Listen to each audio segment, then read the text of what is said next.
I'm back. I'm back.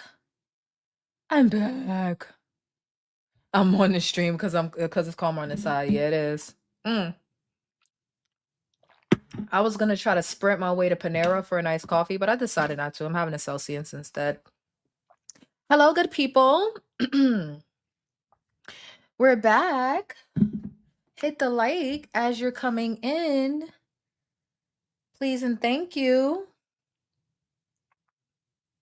I gotta set an alarm so I can get away from you hooligans on time just to come back right back for the next stream. So let me set an alarm on our next stream. Y'all, I'm still kind of like reeling from our last from the last stream. Like I cannot believe oh my god, we have so much to talk about when it comes to that topic. We're gonna get back to that on the last stream, but let's take an intermission, okay? Let's take an intermission and talk about me being 99 pounds down on Zepbound because why not? Why not? You know, I'm always taking notes and then I keep the notes on the phone that I'm using as a camera. It's the weirdest shit in the world, okay? It is the weirdest shit in the world. But like the stream, as you're coming in, I'm going to start out with a few TikToks on what I eat in a day on Zepbound. I typically don't look at Zepbound content on TikTok, so I thought this might be interesting. So while people are getting a chance to come back in, they may or may not be getting the notification. So I'll give people a few minutes to come in. Let's look at some of these what I eat in a day videos. Focused on the GLP-1. This is leftover steak. We ordered in last night. I wanted steak. This is the leftover steak. I have a piece of what I want to believe. You know what? I just had an idea too. We should look at some frugal grocery shopping videos for the next stream. Let me write that down. Because everybody can't be complaining. I know there's a lot of people like upset, but somebody making it. So let's see. Frugal grocery shopping. Let's try that. Let's see if some people are like figuring it out through the struggle. We'll talk about that on the next stream, but let's see what these people are eating in a day. It's sourdough bread, and then we have some salted butter. I'm trying to see if I want to even use a fork and a knife. This is not even the right knife, bitch. Let's not even talk about it. I'm just gonna eat it with my hands because I don't give a fuck. It's my house, my breakfast. I don't care. Like I like eating like a caveman. Like, it does. Like that's my shit. Okay, just take a little dry.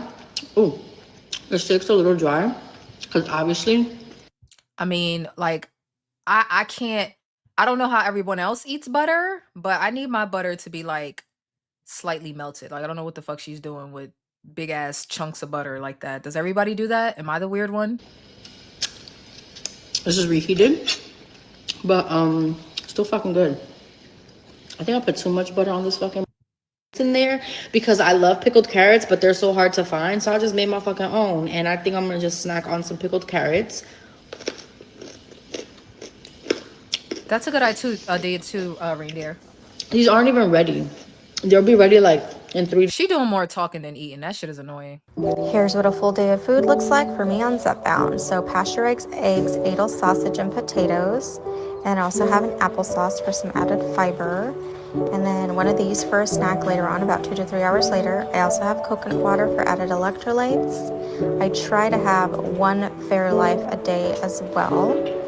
And then for lunch, I had a turkey, avocado, and mozzarella cheese wrap. I added some of this yummy seasoning that I love. I literally put it on just about everything. And then for dinner, I had a...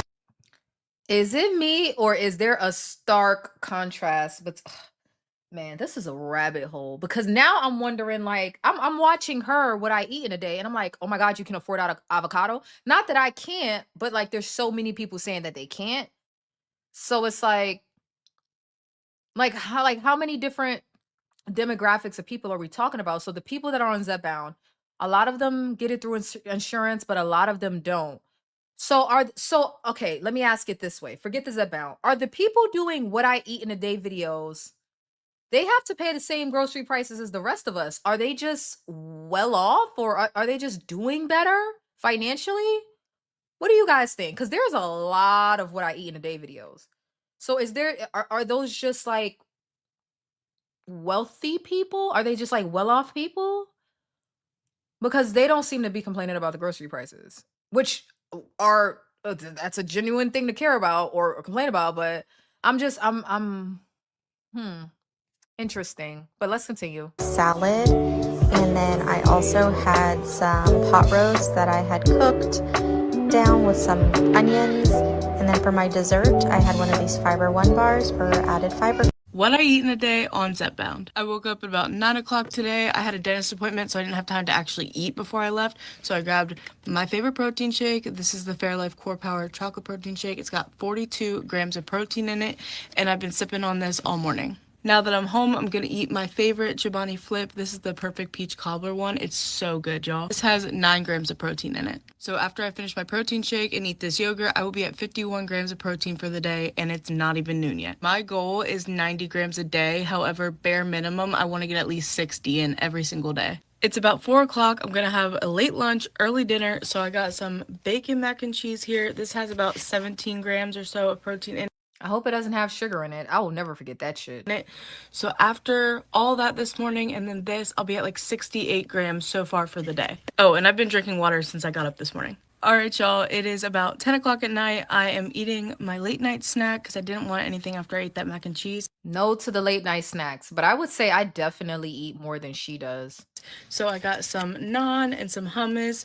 This has about 4 grams a serving, and then this also has about 4 grams a serving of protein. So we got 8 grams here, which brings our total for the day to 76 grams. It's not 90, but I'll take it. A couple more things I wanted to add. I make sure I drink a bunch of water throughout the day, and I also drink electrolytes every day. I like Gatorade, it's just the easy version, but Liquid IV is also good. And then another snack that I've been eating a lot lately that I really do like is this turkey jerky. It's hickory smoke flavored. I'm actually allergic to beef jerky, so that's what I eat in a day as someone that's on Zepbound but still actually eats food. To the people in the comments, I'm not gonna lie. I realize I say that a lot. The girls don't like plain water. I'm talking to y'all in the chat, and I'm talking about TikTok. The girls do not like plain water. I'm not even saying you have to. I just think it's interesting. One of the biggest things that comes up with 75 hard is, oh my God, the water has to be plain. Look at the girls on TikTok adding shit to their water. I mean, listen, whatever. Listen. I'm just observing. I'm not judging. I'm just observing. saying, I can't believe you eat that much food. Let me just say, you know how to make a girl feel real good. First up, breakfast. I always have cottage cheese for breakfast, and I'll have it with some kind of protein. Sometimes I'll have eggs, sometimes I have chicken sausage, sometimes I have both. But my newest fixation is adding pomegranate seeds on top. Do not knock it until you try it. This kind of breakfast is super easy to make, and it's really good for starting off your day and balancing your blood sugar. It also has 30 grams of protein. Listen, Lindas. Zepbound is already balancing your blood sugar. Like, her food looks fine. It looks fine, but Zepbound is already balancing your blood sugar. Okay? It is already balancing your blood sugar. Like, what? You are correct. The plain water is killing me on 75 hard. Oh, I know. The girls be crying about the plain water. Like, and y'all grown as hell. Grown as hell. And I'm like, oh, this is interesting that, like, the girls don't like plain water. I like both. Like, I like plain water. I like sparkling water. I like electrolyte water. Like, wow. It's funny you said that. I just filled my water bottle up with regular water here at the gym. I've been doing less flavor since 75 medium. Yeah. The girls don't like plain Now water. it's lunchtime, and I'm really trying to get more veggies into my diet, so I bought this pre-made mix from Trader Joe's where you just toss it in the pan. I added it with some ground beef and cottage cheese and pomegranate seeds. When I'm obsessed with Wait a goddamn minute. This can't be right. Wait, I mean, maybe it is. I don't know. Okay, hold on. Somebody help me out. Maybe I should have saved. Let's stop this. Let's stop looking at this because I'm gonna get distracted. Maybe I should have saved that collection of TikToks for next stream because I'm confused. Like, I'm actually happy with what I'm seeing. like the what I eat in a day, just the few that I've seen on Zepbound, it seems like they're eating fairly healthy. Like I don't see a lot of junk food. I do see like, you know, a good amount of packaged fiber or protein products, but even I supplement with some of those. But other than that, it seems like they're eating whole foods. So again, I'm asking the question like, are they just well off? Like, are we just to assume that they just have more money, so like the grocery prices aren't affecting them? I am so confused. But anyway, y'all, welcome back. We will get into that when we try to put together my grocery list in our last stream for the night at 10 p.m. Eastern time, assuming we get there in time. We might even get there early. Mm. Like the stream if you haven't already. We're going to be talking about how I'm 99 pounds down on Zepbound and maintenance is nowhere in sight. I'm also going to give you guys the opportunity to come up and share anything about your weight loss journey if you want to. A lot of people typically don't want to. But let me see. Let me share the link. Invite guests to studio. Okay. Because I am doing the vertical tonight, actually, you know what? Let me do it this way. Let me do it this way. Typically, I would say when you're coming up, you don't have to have your camera on. But I'm going to have to change the rules because a lot of weird people end up coming in the vertical.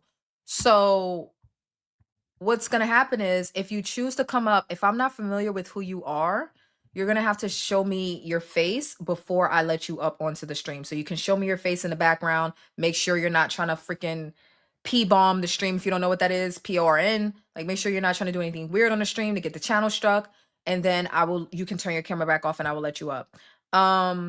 Okay, so I'm gonna, in fact, to you know, reduce the amount of chaos, I'm gonna only share the link into the horizontal the landscape stream. So if anybody's interested in coming up and sharing their progress or asking me a question, you are free to come up, okay? At any time during this stream. Not the next one, but this one. Whole Foods, if you buy the right ones, are like super cheap. Am I wrong? Haley Bailey? I only eat chicken. I don't know. What do you guys say? What do you guys say? I don't know. I don't know. I'm trying to figure it out. We'll talk about that on the next stream, Haley. So if you're still around, check us out with that in about 2 hours. Prayers for the people in the vertical. They could always switch over, but they're too lazy to. There's a lot of weirdos that come up in the vertical algorithm. I don't know why. Not all of you that are over there, okay? So don't be shy. But there's like we get the strangest people that come up in the vertical. Like we get all the trolls, all the crazies. Like it's weird. Okay, so why do you say maintenance is nowhere in sight? Because I'm not done losing weight. And I don't know when I will be done. Shall I ask y'all like a borderline toxic question? I mean, I don't know. I got a question. How do you know when you're done losing weight? How do you guys know? How do you guys know? Because I'm 1 pound away from my original goal of 100 pounds, and I'm not thinking about maintenance. I'm not, but I've been knew that like 40 pounds ago that I was gonna lose more than 100 pounds. So that's not even new. I thought that like, well, let me get to the 100 and see to be sure. At 99 pounds, I am 100% sure that I'm not thinking about maintenance anytime soon. What will be my final weigh in or like what is my weight loss goal? I don't have one. I mean, okay, starting 75 hard, I had a goal of 20 pounds. I think I started at 155, 157. So that will put me at 137 for 75 hard. But will I be done losing weight then? I don't know. I guess I'll have to get there and see. They all want to marry her. Reindeer, you must have well, we were all in the vertical for the last one. It was only vertical. And yeah, it's Nicole is beautiful. She has those striking blue eyes. She's stunning. She is stunning. But she often goes live when I'm working, so I don't always get to catch her lives. Like I pop in to say hi and then I pop right back out. But yeah, I know it's like marry me from Morocco, marry me from South Africa, marry me from Thailand. I'm like, what the why don't you come marry me over here? Why don't you come here and marry me? Why like how we gonna get married over YouTube? Whatever. So Again, if anybody wants to come up, just click the link that is in the landscape stream and you can come up and chat with me a little bit. All right. All right. So back to Reindeer's question. I'm asking y'all, how do you know what's too much weight loss? Because I feel like when people talk about looking ill, they always use celebrities as examples. And I feel like we should never use celebrities as the example. Like we should never use, that's like using Lizzo as the example for body positivity. Like, I don't think we should use Ariana Grande as the example for losing too much weight or being too thin. Just like I don't think we should use Lizzo as the example for body positivity. I don't think we should care about what these people are doing. They're going to do what they do. I mean, even if you're a fan, like it shouldn't be like, oh, it's okay to be big because Lizzo's big. Or, oh, I'm afraid to lose weight because of look at Ariana Grande. Like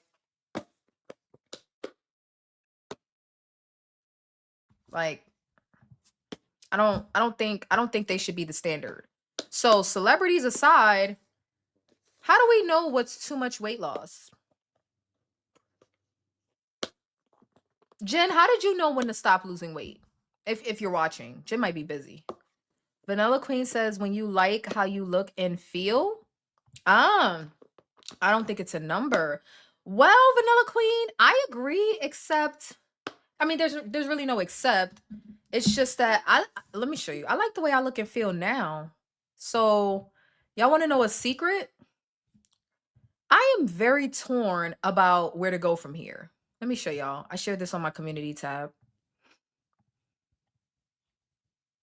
Okay.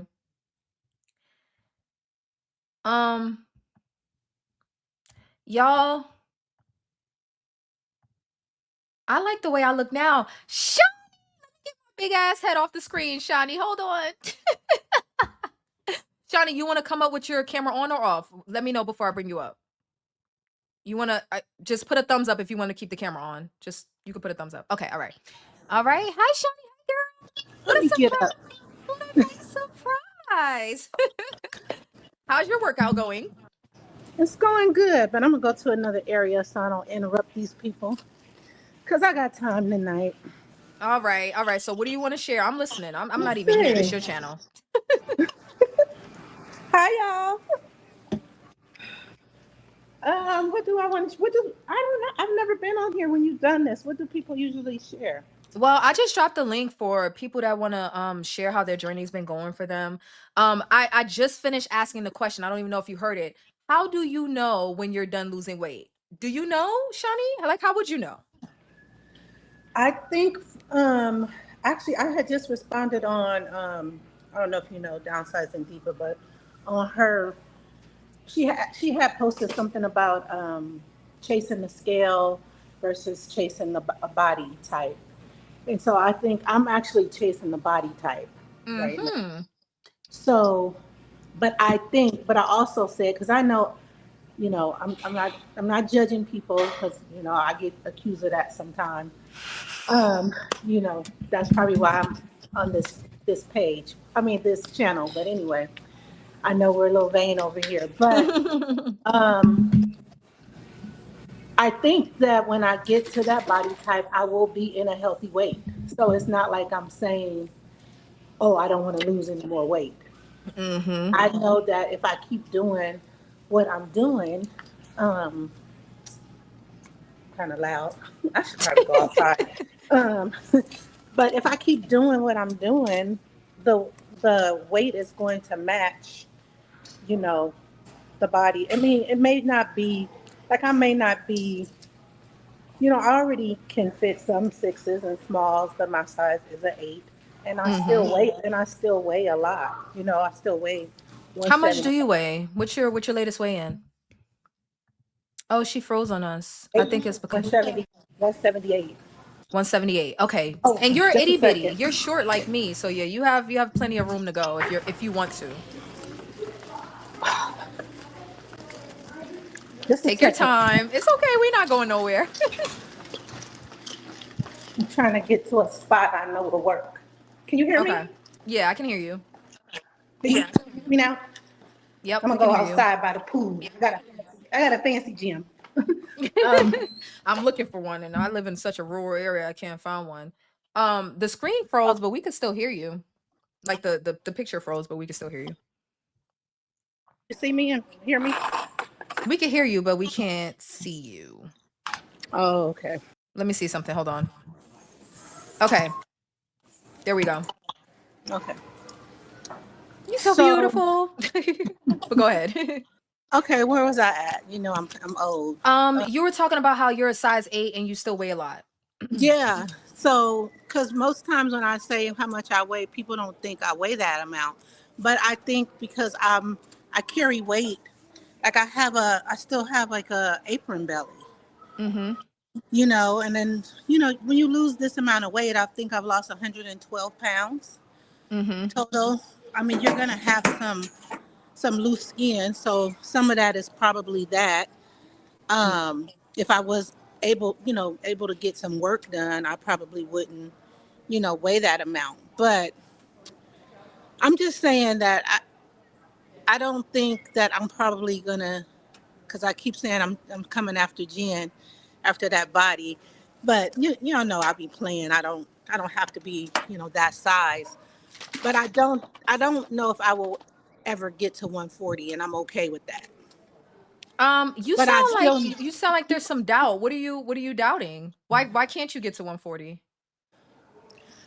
I really think that I would be, in my mind, I'm feeling like I would be too thin because, like, I want the belt, like I'm chasing this body, meaning that I want the belly gone, but I'm not gonna have surgery. Mm-hmm. It's not in my it's just elective surgery is not really good for me because of health history. I have a history of blood clots. It's like my orthopedic just told me to actually stop jogging and to just stick with the bike and elliptical because I'm putting myself at risk for needing a knee replacement Mm, years later. Which, why do I have to do that just to get the thrill? Because I can jog now. He's right. like, you have a risk of blood clots because once you've had them, it's a risk that you can have them again. So any elective surgeries definitely would, like, getting, if it was like if my belly was hanging down, but it's not. Like, it's just, it's like a little bit right You here. look phenomenal. We're a little Uh, vain over here, so we can talk body yada yada yada. We can talk body, we can talk booty, we can talk and all that. I mean, I feel like I'm 51, so I feel good. I go out with my sons, and they think I'm their woman. So I feel okay, other than that belly. But I'm just kind of like, I'm just gonna keep working on it. So So my legs, I don't want to be. I just, aesthetically, I don't want to be skinny. Like yeah, I want to be, like, I would be okay if I didn't have the belly right now, right. and continue working on my arms, continue working on the fat versus the muscle. When I had Mm-hmm. my DEXA scan, the lady was like, I mean, either it's genetics or you really been eating right and getting all your protein, or it's genetics, because I've never seen anybody lose this amount of weight and hold on this to this amount of muscle. So So Jen says you feel like you'll be too thin, or your peers think you'll be too thin. Because I Jen was going to always ask the says same that. question, just a little less No, I nicer. think I mean, I already know my peers think I'm too thin right now, and I know I'm not, right? But I Mm-hmm. also don't want to, like, I don't want to, I'm not having a facelift and all of that. I'm eating the protein. I'm doing the skincare. I'm doing everything, Right. and I still have this. I don't want it. Like, I don't want that. So if I'm going to neglect to lose 10 to 20 pounds that I actually could lose, because I know that I really can lose it. I know that I can lose it. I've done it. I'm on a Is somebody GLP-1. telling you like to not keep? I'm confused. We're itty bitties. So in what world are we stopping at 170 something? It seems like you're doubting that you should keep losing, and I don't see anything wrong with No, losing some more weight. I'm actively losing, Oh, but I've okay. slowed my weight down intentionally. Okay. Try to increase my calories because I'm trying to first. I mean, I'm trying to get my calories, my BMR up more than what it is. So I'm Mm-hmm. trying to get more muscle. I may not be able to be on this medication for forever Right. because I pay for it. So Right. I'm thinking about all of those things. Um, so am I gonna want to live at 1,400 calories? No. So I'm trying to Well, build as much at muscle. 170 something, probably not. But at 140, 1400 is reasonable. Yeah, I went. Yeah, if I got down to that, but I also, I mean, I burn about 600 calories a day working out. I work out every day, V, Mm-hmm. every day. I lift 5 of those days. And I'm not talking about when you talk about people be saying they lifting 2 pounds and 5 pounds. Like I really work out. Right. I didn't get these arms doing that. You understand what I'm Right. Okay. Yeah. saying? I put in the work. I'm not over here just talking, and I'm not being funny, but I'm saying I just and I'm not saying that I wouldn't ever get to the 145, right? Mm-hmm. I'm just saying I'm okay. I will if I get to what I like my body at, I would stop. I'm not there right now. So that's why I I have to agree. I'm the stop. same way. Like when So I got to if I got 170, there at it was some. 150 and I'm liking how I'm looking, then I'll be like, okay, let's go into maintenance. And let me go down to this 2.5 because that's gonna be cheaper. Like that's part of my goal, right? Mm-hmm. Because I'm tired of paying for this money. I mean, paying for this medication. Me If too. I get there at 160, if at 160 I have the body, um, you know, I would stop. I would stop there. I don't Yeah. know if I would get there at 160. Maybe 150, 155. I don't know, but I just don't think. I think I'll get there before 140. That's why I said Yeah. that. It's not that I'm Yeah. against the size. I'm just. Yeah, no, no, no. So for me, like I'm just now getting to like the 100 pound mark, which I got 1 more pound, and I'm like, okay, so I wanted to wait to see when I got here how I would feel. I like the way I look, but I feel like I can afford to lose more body fat. So me personally, I'm comfortable with continuing to lose like me personally, especially now because like if I was to gain 10 pounds, I'd be back like right back into being overweight. So for me, I want to give myself a little bit of buffer, but I was just making sure you weren't like nervous about losing more weight because you're fine. Like you're working out, you're eating. We're short. If you want to lose a little more weight, then I don't think there's anything wrong with that. But of course, it's up to you. No, I do want to lose a little bit more. I mean, not even necessarily a little bit more. It's just I'm not chasing a number on the scale. I'm Yeah. more so chasing a body aesthetic. And Mm-hmm. so, and I don't, and being my age and, that I was so large and lost and I have this belly, like I might be trying to chase the apron belly going away and it may not ever go away. And that could be 10 pounds that's sitting there. Right. I see That what you and the mean. other loose that and the other loose skin that I have that I'm not having surgery on. Mm-hmm. But I also think that when we say I don't want to be too thin at this number. If we ain't been that number and we don't know how long, we don't know. We don't know if it's too thin. So I do think like the approach of, well, I'll know when I get there. I I don't see get it. anything wrong with that. Yeah. Yeah, I don't see anything wrong with that. Okay, my last question like so are you ever in fear that you would lose too much? Well, I guess that would be the answer, right? 140 you think you would be losing too much weight. So you are in fear of that a little bit. I'm not in fear of losing too much weight. I just want to look a certain way.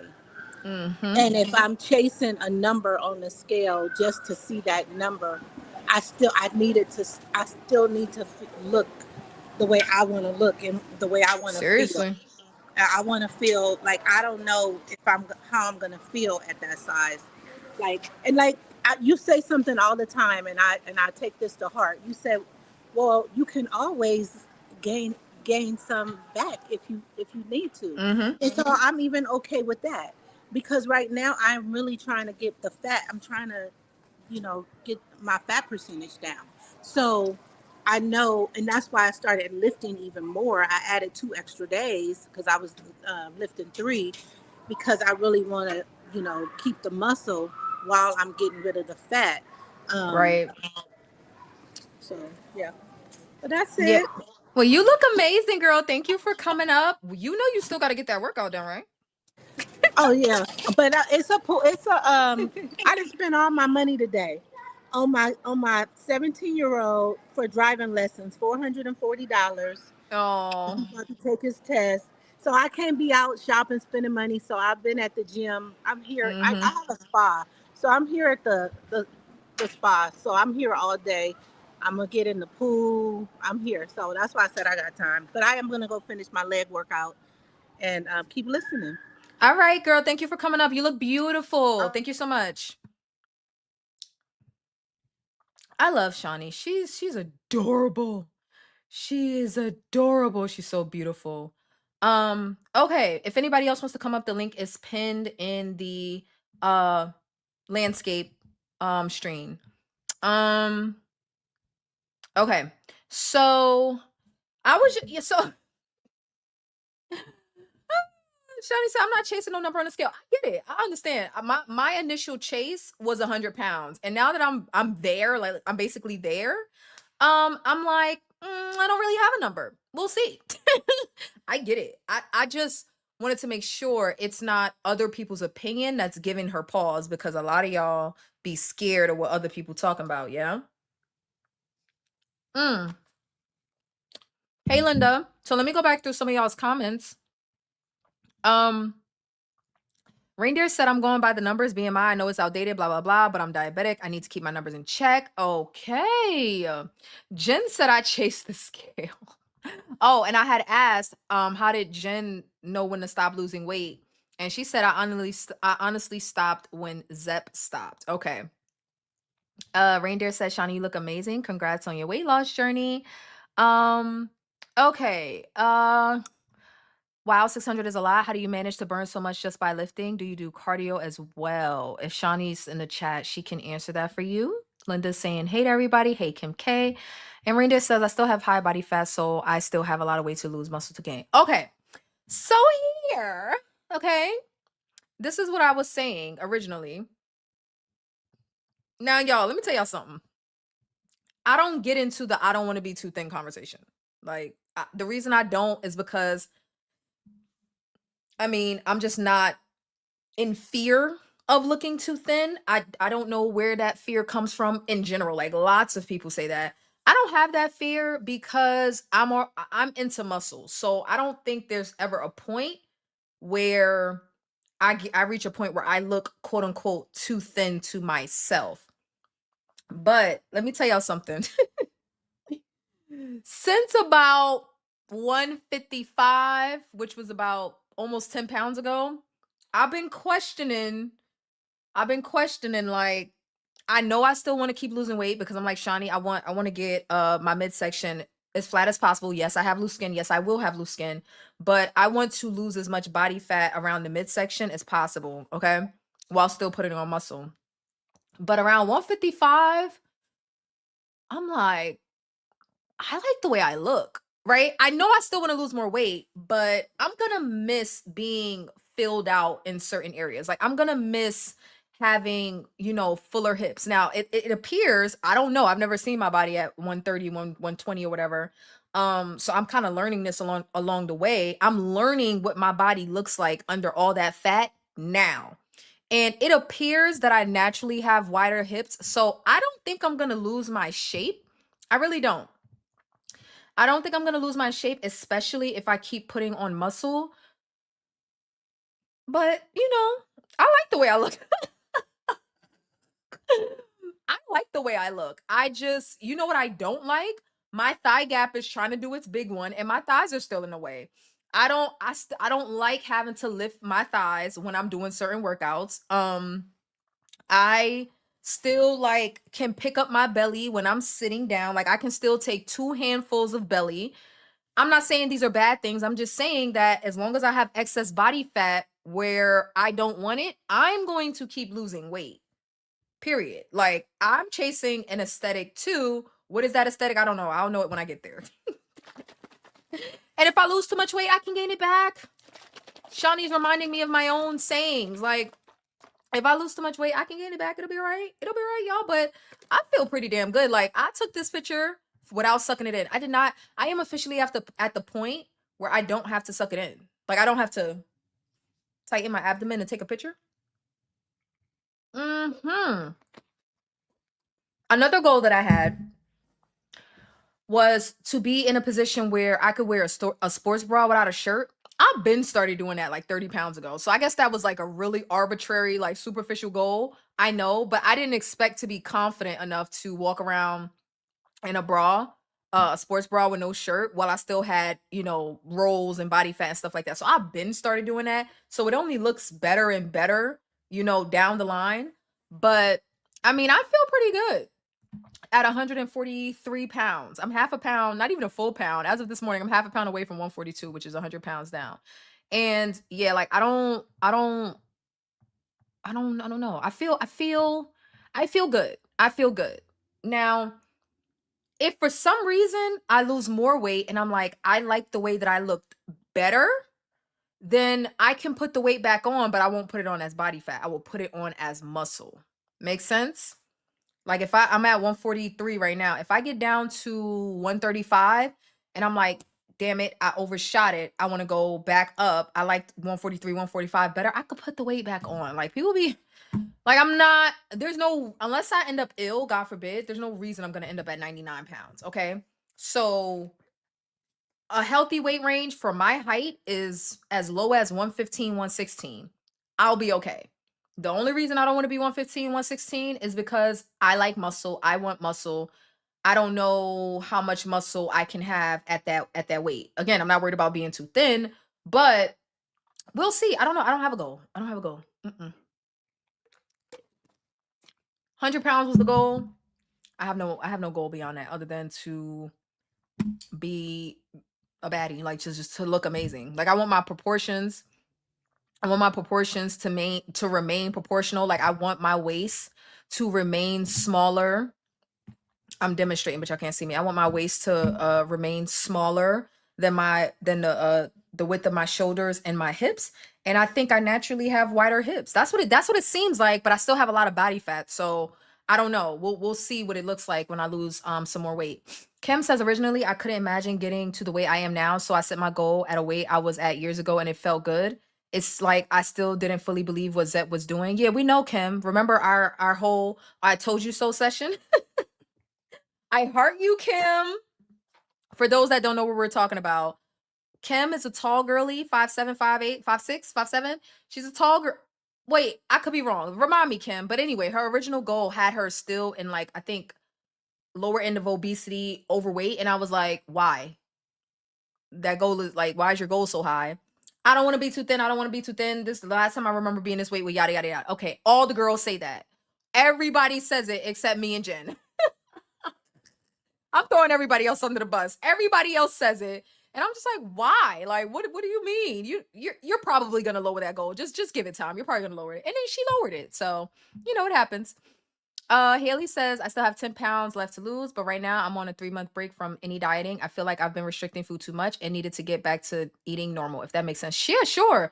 Like, it's not that calorie restriction doesn't work. It's that it works in the short term. So if you're gonna cycle in and out of calorie restriction, it takes more time, but that's fine as long as you're being healthy. It's not that, again, people just say like restrict your calories, right? But you can't do that forever. Even I on a GLP-1 have taken breaks from restricting my calories. Like, so yeah, thank you, Linda's journey. Thank you so much. Maybe I'll hit 145 just so I can see healthy in the BMI scale. Yeah, I know. Listen, Shawnee, thank you for coming up. I appreciate you. You are so beautiful. But the whole time you was talking, I'm like, girl, you gonna make it to 145. You talk about, I don't think I'm gonna, and I don't think I'm gonna, and why? Why you don't think you gonna? But I got this, and why? You'll be fine.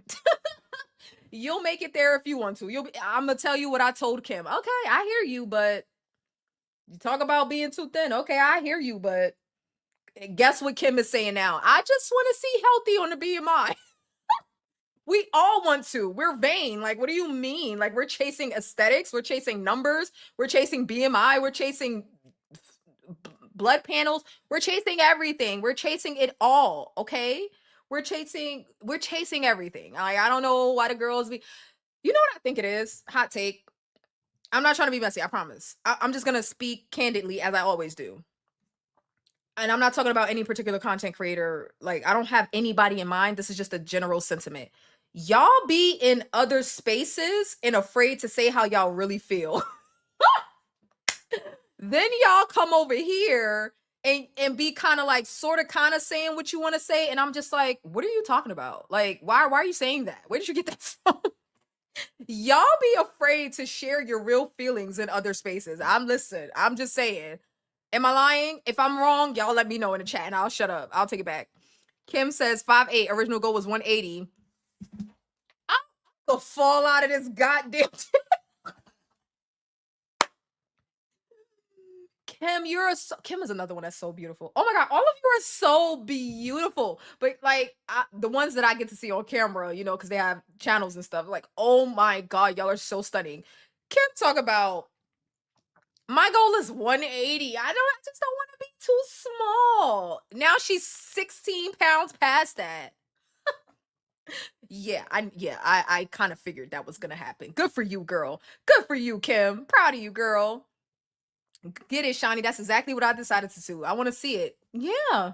Yeah.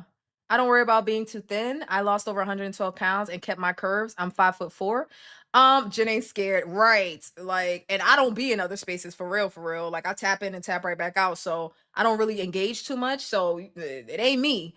It ain't me, bruh. It ain't me. But y'all be scared to speak up in other spaces. But yeah, so Linda, the girls be like, I'm afraid to lose my curves. If they're yours, you're not gonna lose them. Like, I'm learning now that I never realized how wide my hips are. Because they were always buried under fat. Like, I never realized how wide my actual bone structure is.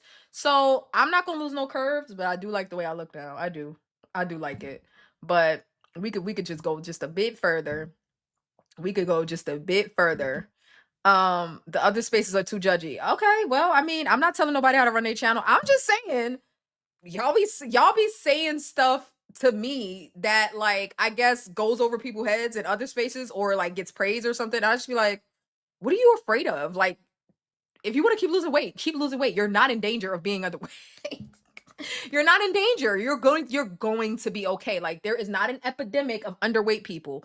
All of the examples of underweight people are who? Celebrities or people with EDs, okay? Like, you are not in danger of being underweight. And if you are, okay, you know, we got love for you too. Go see your doctor and work that out. You could always gain some of the weight back.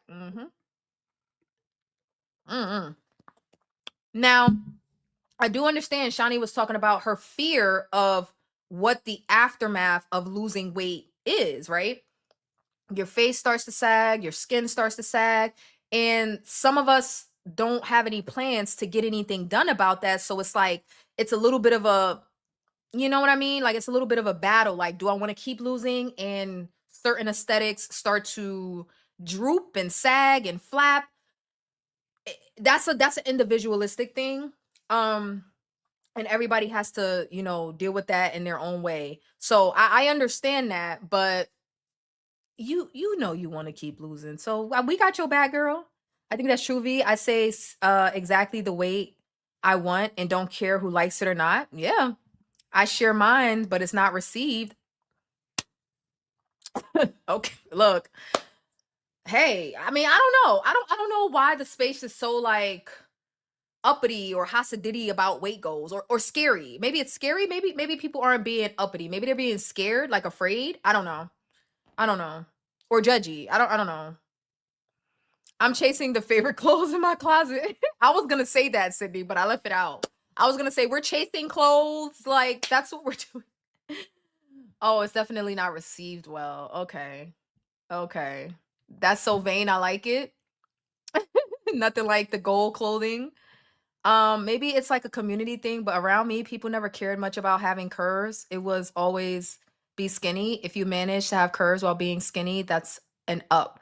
Haley, do you want to tell me your race or ethnicity? Because we talk about that over here. Like we talk about how in the black community being curvier or more heavy set is praised, but like in the white community or communities, not so much. Like what would be considered overweight to the average white person or family would be considered like thick or even thin, honestly, in the black community.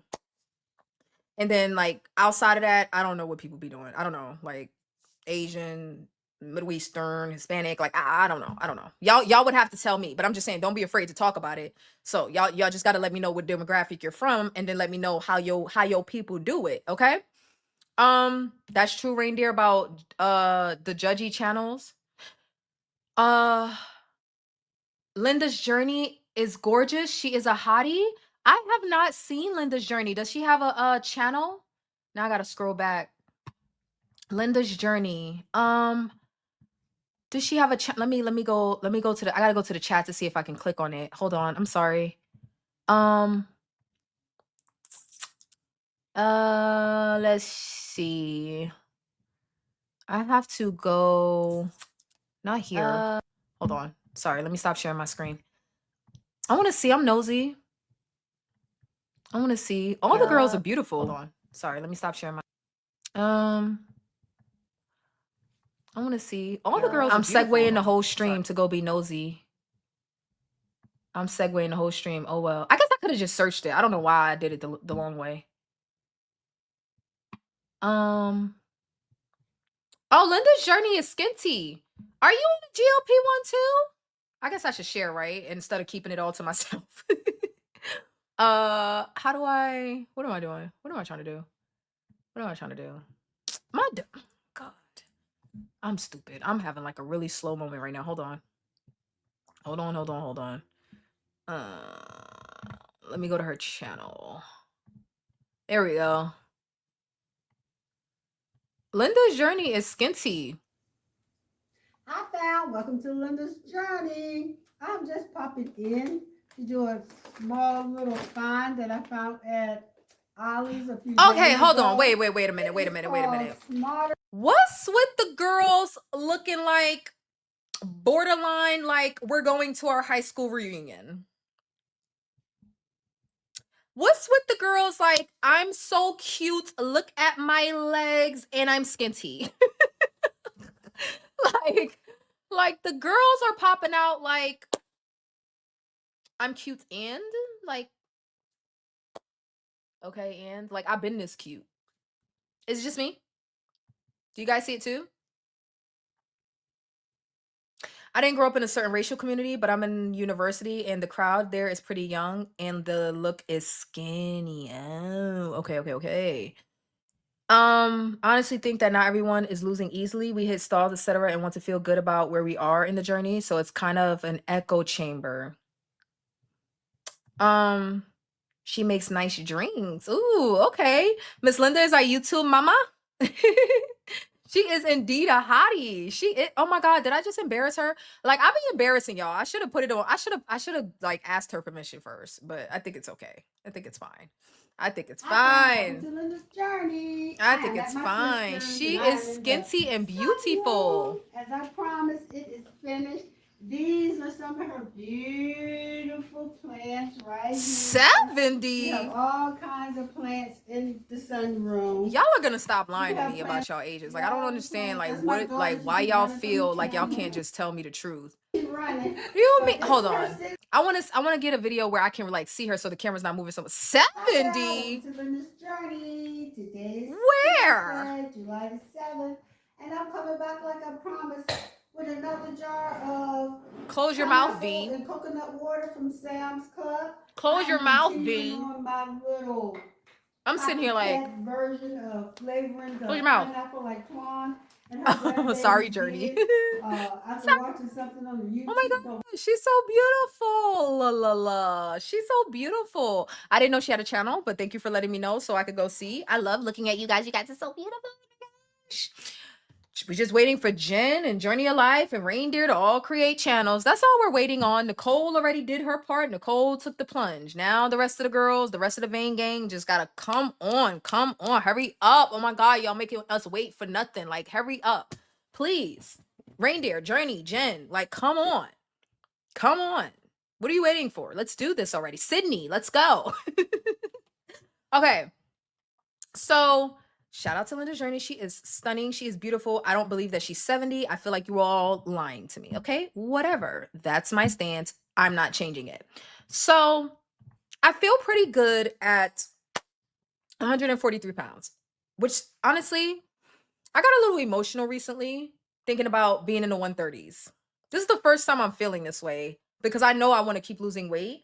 And I'm like, I might cry when I get to like 138, 137. Like, not even 139. Like, when I get on one, I might cry. Is that too much? Am I doing too much? Is that too much? Y'all can let me know.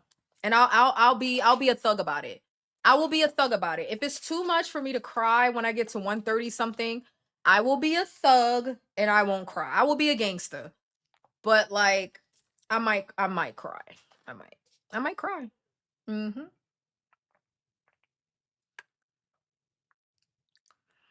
I might. I was thinking about that recently. Like, damn. Like 130 something. Like, I don't have a goal anymore, right? Once I get the additional pound off, that's it. Like, I don't have a scale goal anymore. Even though I will still keep watching the scale to make sure I'm not bigging my back again. But like, I might cry real tears. Like, oh my God, it's been 2 years. I was watching an old video of mine where I was saying that my tracking app was projecting me meeting my goal in August, and I was like, I don't think it's gonna take that long. It took that long. I was like, I think I'm gonna be there in March. No, I didn't make it in March. I didn't.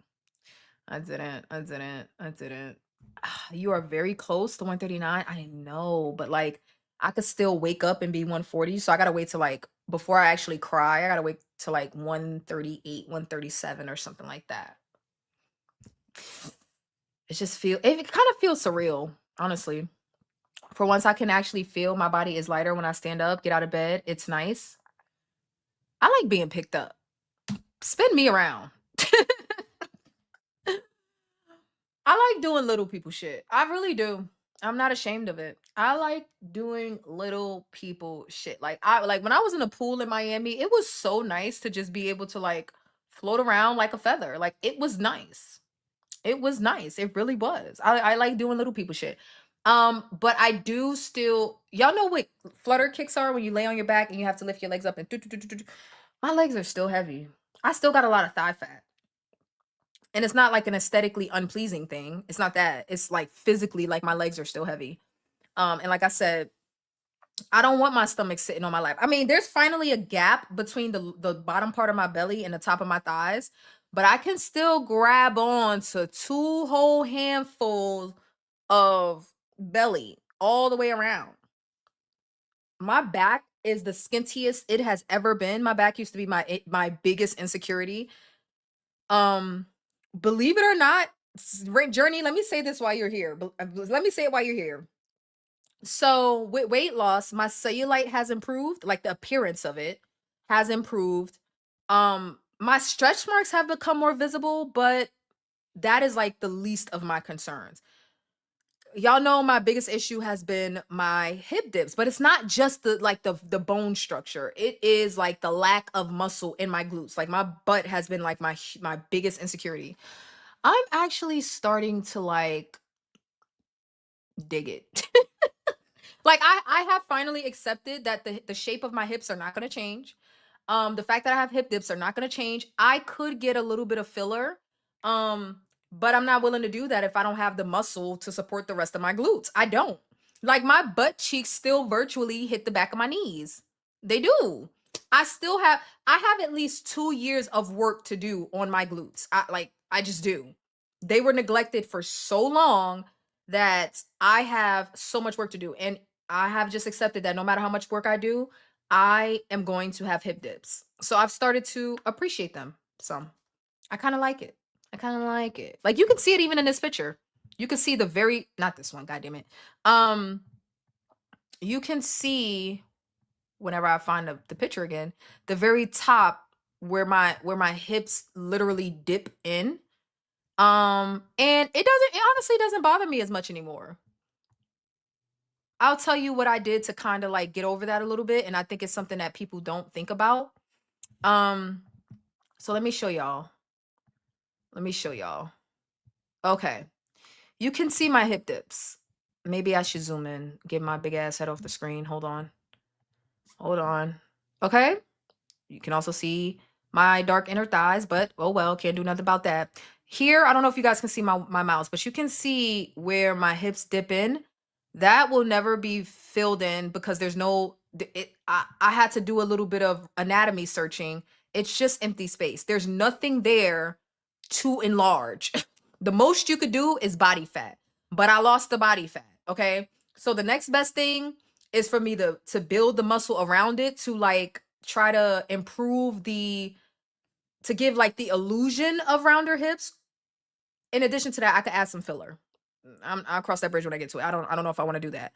But I'm just, I don't know, like the more muscle I put on, the less the appearance of my hip dips actually bother me. The more I smooth out my glutes, like the cellulite is starting to fade. I can't say it's going away, but the appearance is starting to fade and reduce.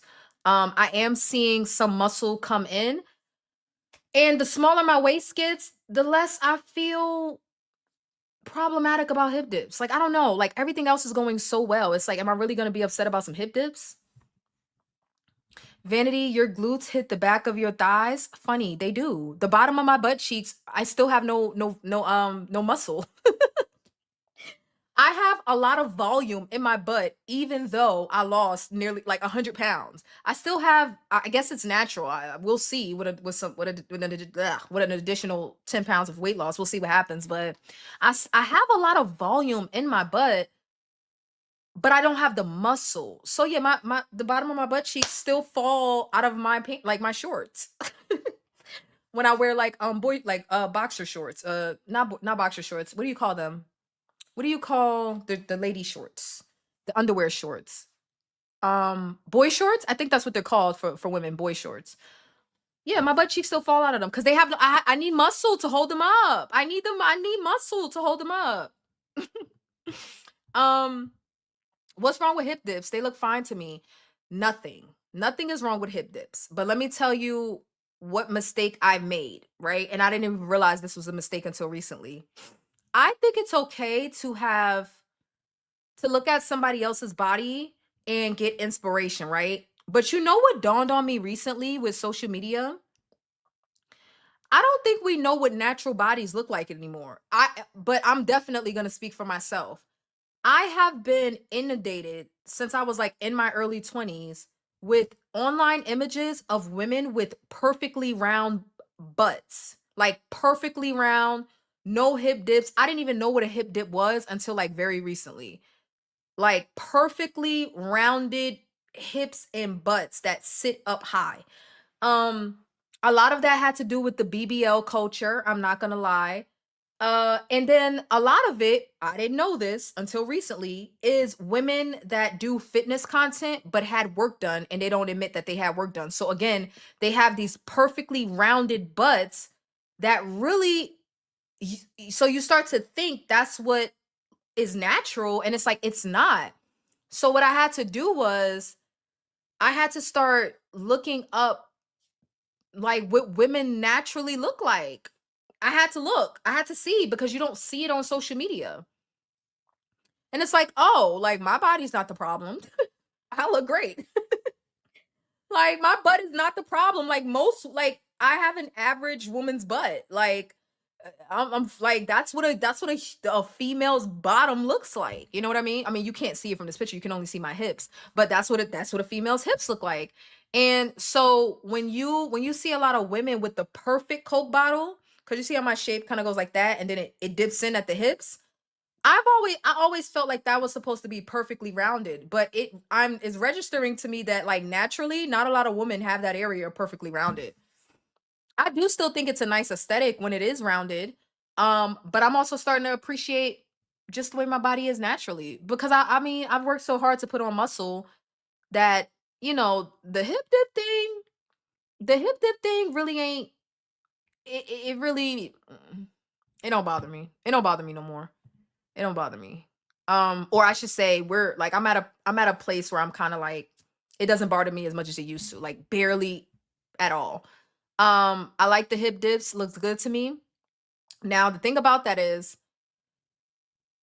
when I take pictures, not like this, where I look symmetrical, when I'm taking pictures in clothing, if you catch me at the wrong angle, I feel fucked up. If you catch me at the wrong angle, I feel, because it's like a gap, because I don't have the muscle around it. So it's like a huge, it kind of looks concave. And I figured out that the only way around that is for me to build the muscle around it. Like glutes are important. You still need strong glutes. That's why I suffer from lower back pain and hip pain, because my glutes are so weak, but they're still heavy and they're pulling down on like my back and hips. So if I can build the muscle, I'll probably resolve a lot of my lower back and hip pain. Um, but the actual aesthetic is not bothering no more. It does look a little strange if you catch me at the wrong angle in the picture. But other than that, I'm kind of over it. Um, I feel like once you're at goal and give yourself a good 2 years of lifting, it's gonna work itself out. I feel that way too, Journey. I feel that way too. The hip dips are for holding on to, girl. That's the thing. Don't nobody care about no hip dips. Like the individual themselves cares about it, but the outside world don't give a shit.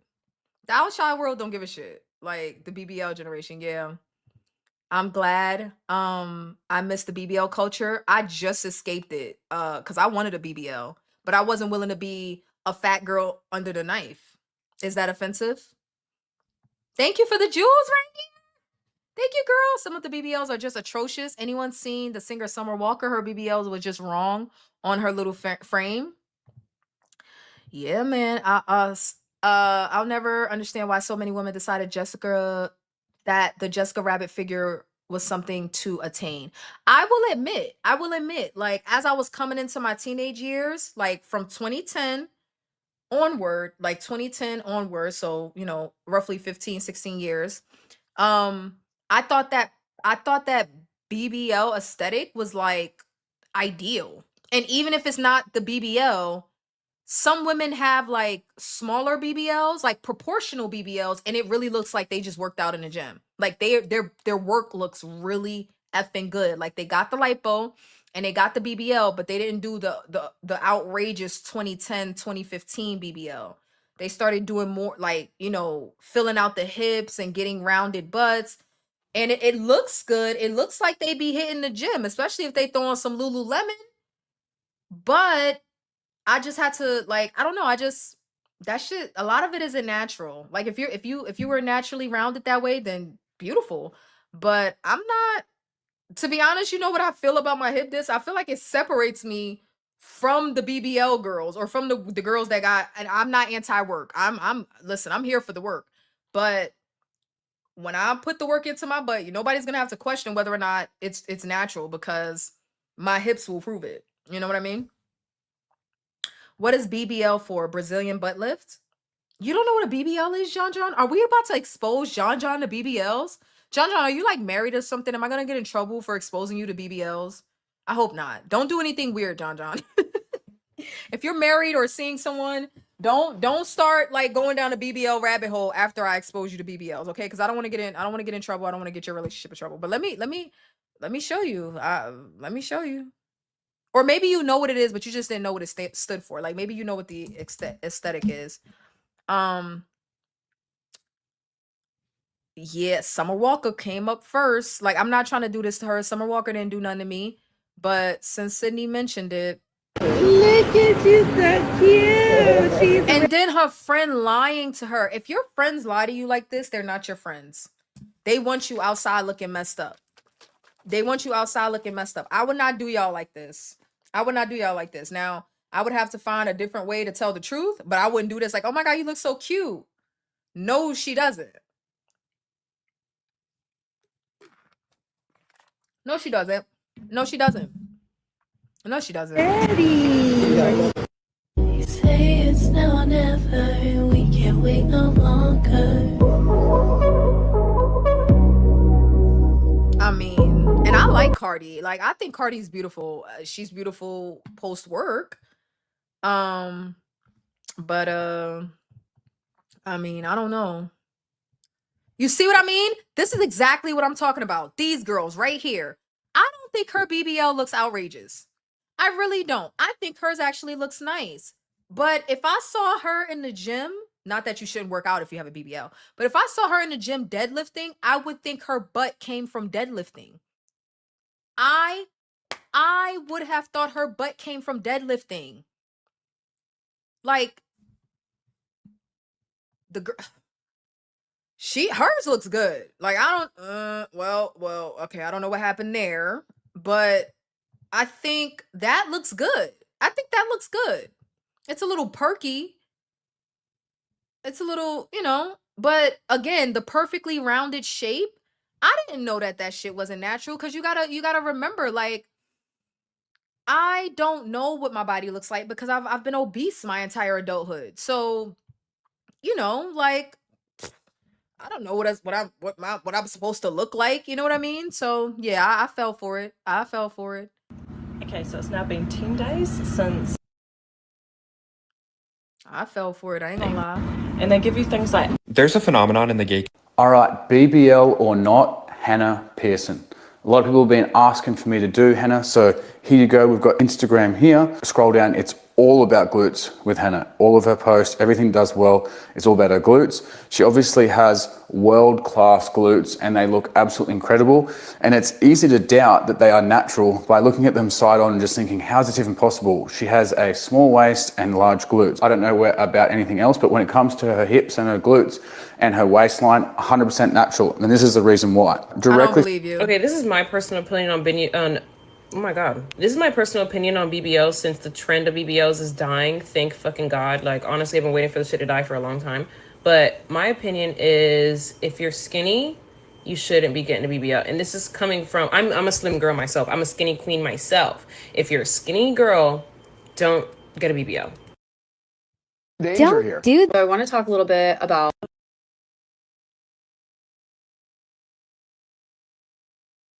Yikes. If BBL. You see what I mean? Like, look at the, hold on. Look, I'm over here thinking something wrong with me because my butt look like the picture on the left when I'm laying down. Like, listen, I'm not the problem. I'm not the problem. I'm not the problem. I'm not the problem. John asked, what's the purpose of it? To give the aesthetic of a perfectly round butt. Perfectly round. I mean, people like cosmetics. It's to improve the appearance of your butt. I actually don't think there's anything wrong with it. People just took it way too far. People just took it way too far. Hey, Michelle. Tamika. Okay, so let me find a video for y'all real. Someone's beeping at me. Let me find a video for y'all real quick because I'm gonna go take a potty break. And then we'll get into people crying over Retta because y'all need to stop. Like seriously, like please. Oh, how nice. There's a video on why no one's eating McDonald's anymore. I guess we need to they need to come to my chat because all y'all was talking about eating McDonald's yesterday and I was just very confused. But whatever. Let me let y'all watch this video while I go to the bathroom. McDonald's is one of the best economic indicators out there because this is something that traditionally everyone participated in and could afford for the most part. But that is no longer the case, and it is a great gauge of what's really going on in our economy despite all the headline inflation, income, and unemployment data, all the nonsense that we like to get shoved down our throats. We just got McDonald's most recent sales report for the second quarter of 2026. And it's not looking too hot, guys. Their revenue actually went up 4% to $7.1 billion, which was above Wall Street's expectations. So you would think this would be a positive for McDonald's, But the number that really matters is US comparable sales, which went up only 0.8% during this quarter. And that's well below the expectations and down 2.5% from the same quarter last year. So over a long-term view, things are not going well for McDonald's. And think about this. Over the past few years, McDonald's has introduced numerous different gimmicks to get people back into their restaurants and eating their food. And a lot of these gimmicks end up working temporarily and give them this short-term boost, but all of them have failed to give the long-term recovery that McDonald's has been looking for. I mean, just look at their stock price right now, guys. McDonald's is down about 10% from a year ago, and they are roughly just treading water from where they were 2 years ago. And what this all comes down to is fewer people are walking through the door. McDonald's has been in a lot of hot water recently about... Okay. So I deleted the next stream. We're just gonna roll into that after I cover Retta. I'm not gonna stop and restart because I want to make sure I have time to go to the gym. So let me pick up the pace a little bit. But yeah, we're just talking about how Tamika, we're talking about how I don't have any plans for maintenance because I'm not done losing weight yet. When I'm done losing weight, then we will talk about maintenance. As for right now, I'm just gonna keep doing what I'm doing. Yeah, and all of that. All right, so let's get into Retta real quick. Why are the people crying over Retta? Is anybody in this chat looking forward to Retta? Like you're going to get a prescription for Retta? Is anybody upset that Retta will not be compounded? Because the stuff that... Let me just show y'all. Let me show y'all Dr. Spencer's video that I shared because I thought he nailed it. Like he has a way of winning me over. I saw this and I was like, people need a reality check. Not that it's gonna matter or make a difference. We got good news and bad news. But people need a reality check. Let me just share this with y'all. It's a 2-minute, nearly a 3-minute video. Let me just share this with y'all.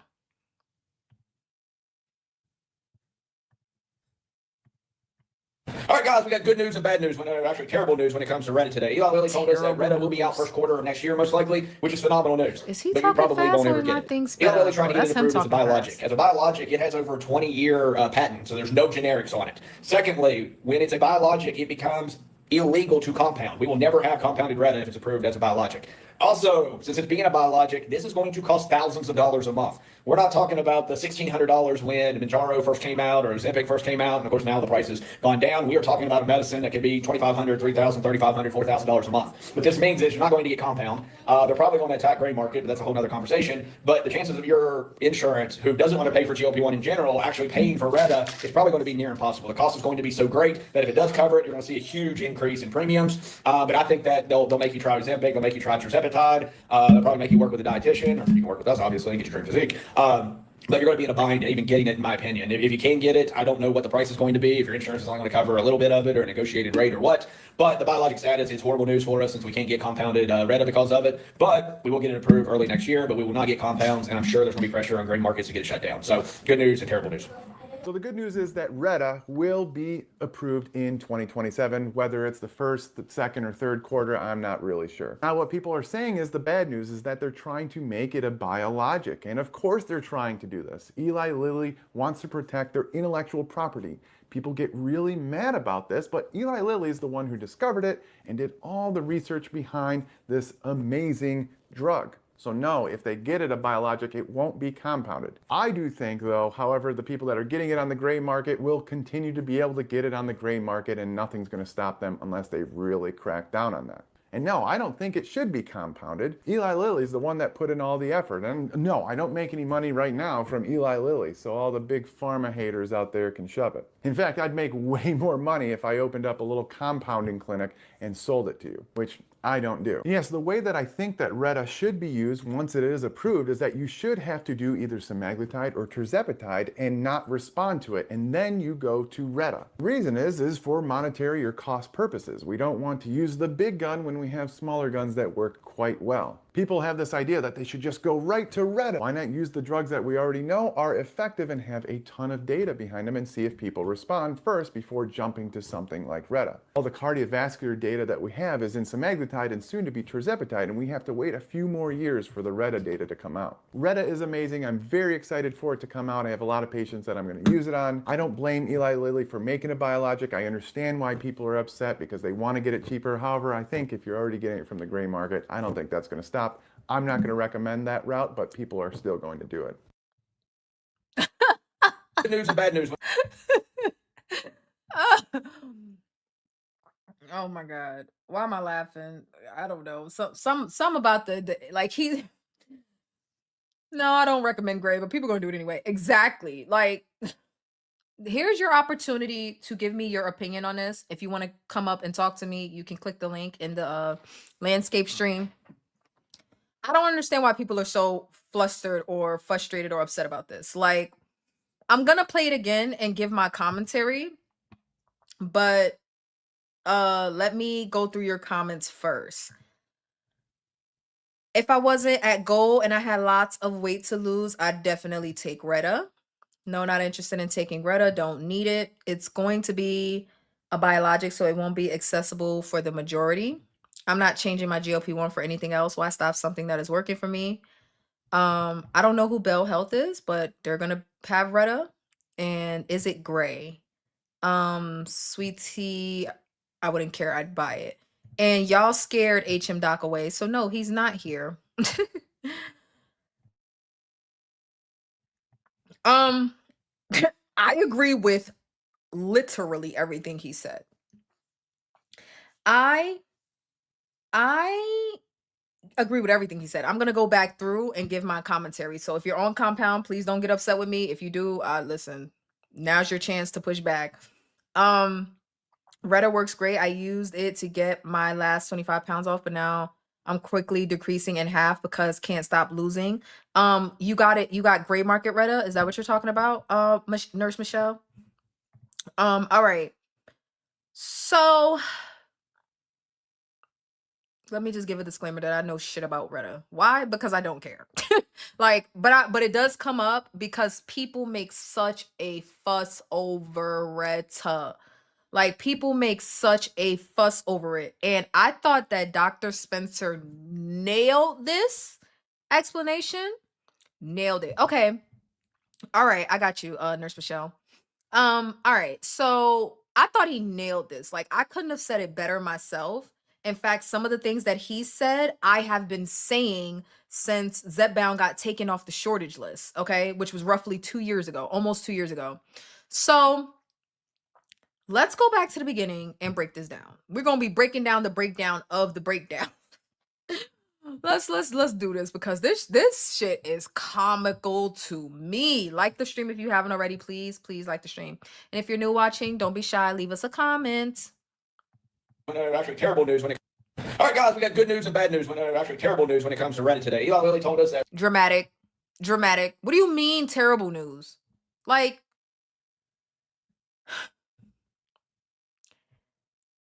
we already have Mounjaro and Zepbound. I mean, we have Ozempic too and Wegovy, but I haven't tried those. I've tried tirzepatide. We already have tirzepatide.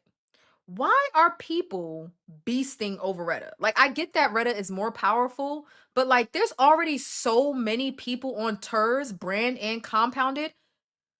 Like, there's gonna be a lot of people that don't need Retta. Like, you're already doing fine on Zepbound. And then for the people that never had access to Zepbound, what makes you think they were getting access to Retta? I mean, let's be real. Let's be real. Let's be real. And y'all are, dare I say y'all be patient with me? Y'all are probably not. I don't care. Like, I don't care. Because I'm gonna be very, very frank. But I don't want anybody to take what I'm saying personally. This is my opinion. Listen, if it don't apply, let it fly. And if I strike a nerve, feel free to push back. But listen, I'm gonna push harder, okay? Because you got to make it make sense to me. Like, for example, Sweet Tea says, I mean, but Terz and Summer ain't working for everyone. Let me cook, Sweet Tea. I'm just starting to get it out. Let me cook, because saying that TERS and summer ain't working for everybody is a deflection. Nothing works for everyone. Nothing works for everyone. Yet everyone feels entitled to everything. Stop me when I'm lying, guys. All of you.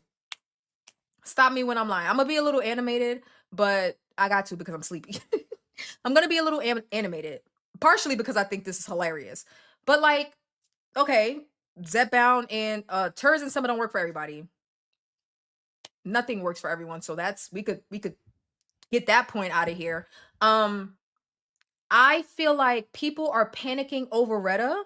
A lot of people are panicking over Retta that never even tried Zepbound and TERS and Summer, Zepbound and Wegovy.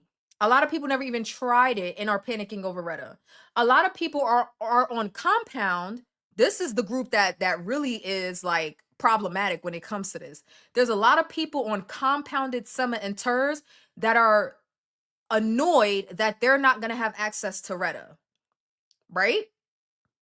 And I get why that could seem unfair to some people, but I think a lot of the compound people forget that we only have compounded TERS and Sema mass produced because there was a mass shortage. And when they were filling in the gap, they never stopped once the shortage stopped. I'm not getting into, oh, they should have, oh, they shouldn't have, oh, people need access, oh, but affordability. I'm not getting into none of that shit. I'm just explaining what it is. We only had access to compounded TERS and Sema on the scale that we did and do because these telehealth companies took advantage of a shortage. Now, that's Eli Lilly and Novo Nordisk's dumbass fault that they let the medications go in shortage like that. That's their dumbass fault. I'm glad I got to benefit from Compound when I did. And I'm glad that people still get to benefit from Compound. But Compound, like on a mass scale through every telehealth company, is not an entitlement. It's not. It's a loophole that was taken advantage of, and now the regulators can't fucking close it. So, with the next release of GLP 1, 2, 3, 4, 5, 6, 7, 8, 9, 10, they're gonna make sure they get their money's worth. I'm not saying it's fair. I'm saying it is what it is. I don't think we need to really cry about it. I don't really think we need to cry about it. I saw another comment. Tamika said, where's Tamika's comment? Tamika said it's going to be a biologic. Allegedly, like that's the idea. We don't know yet. It hasn't been announced yet.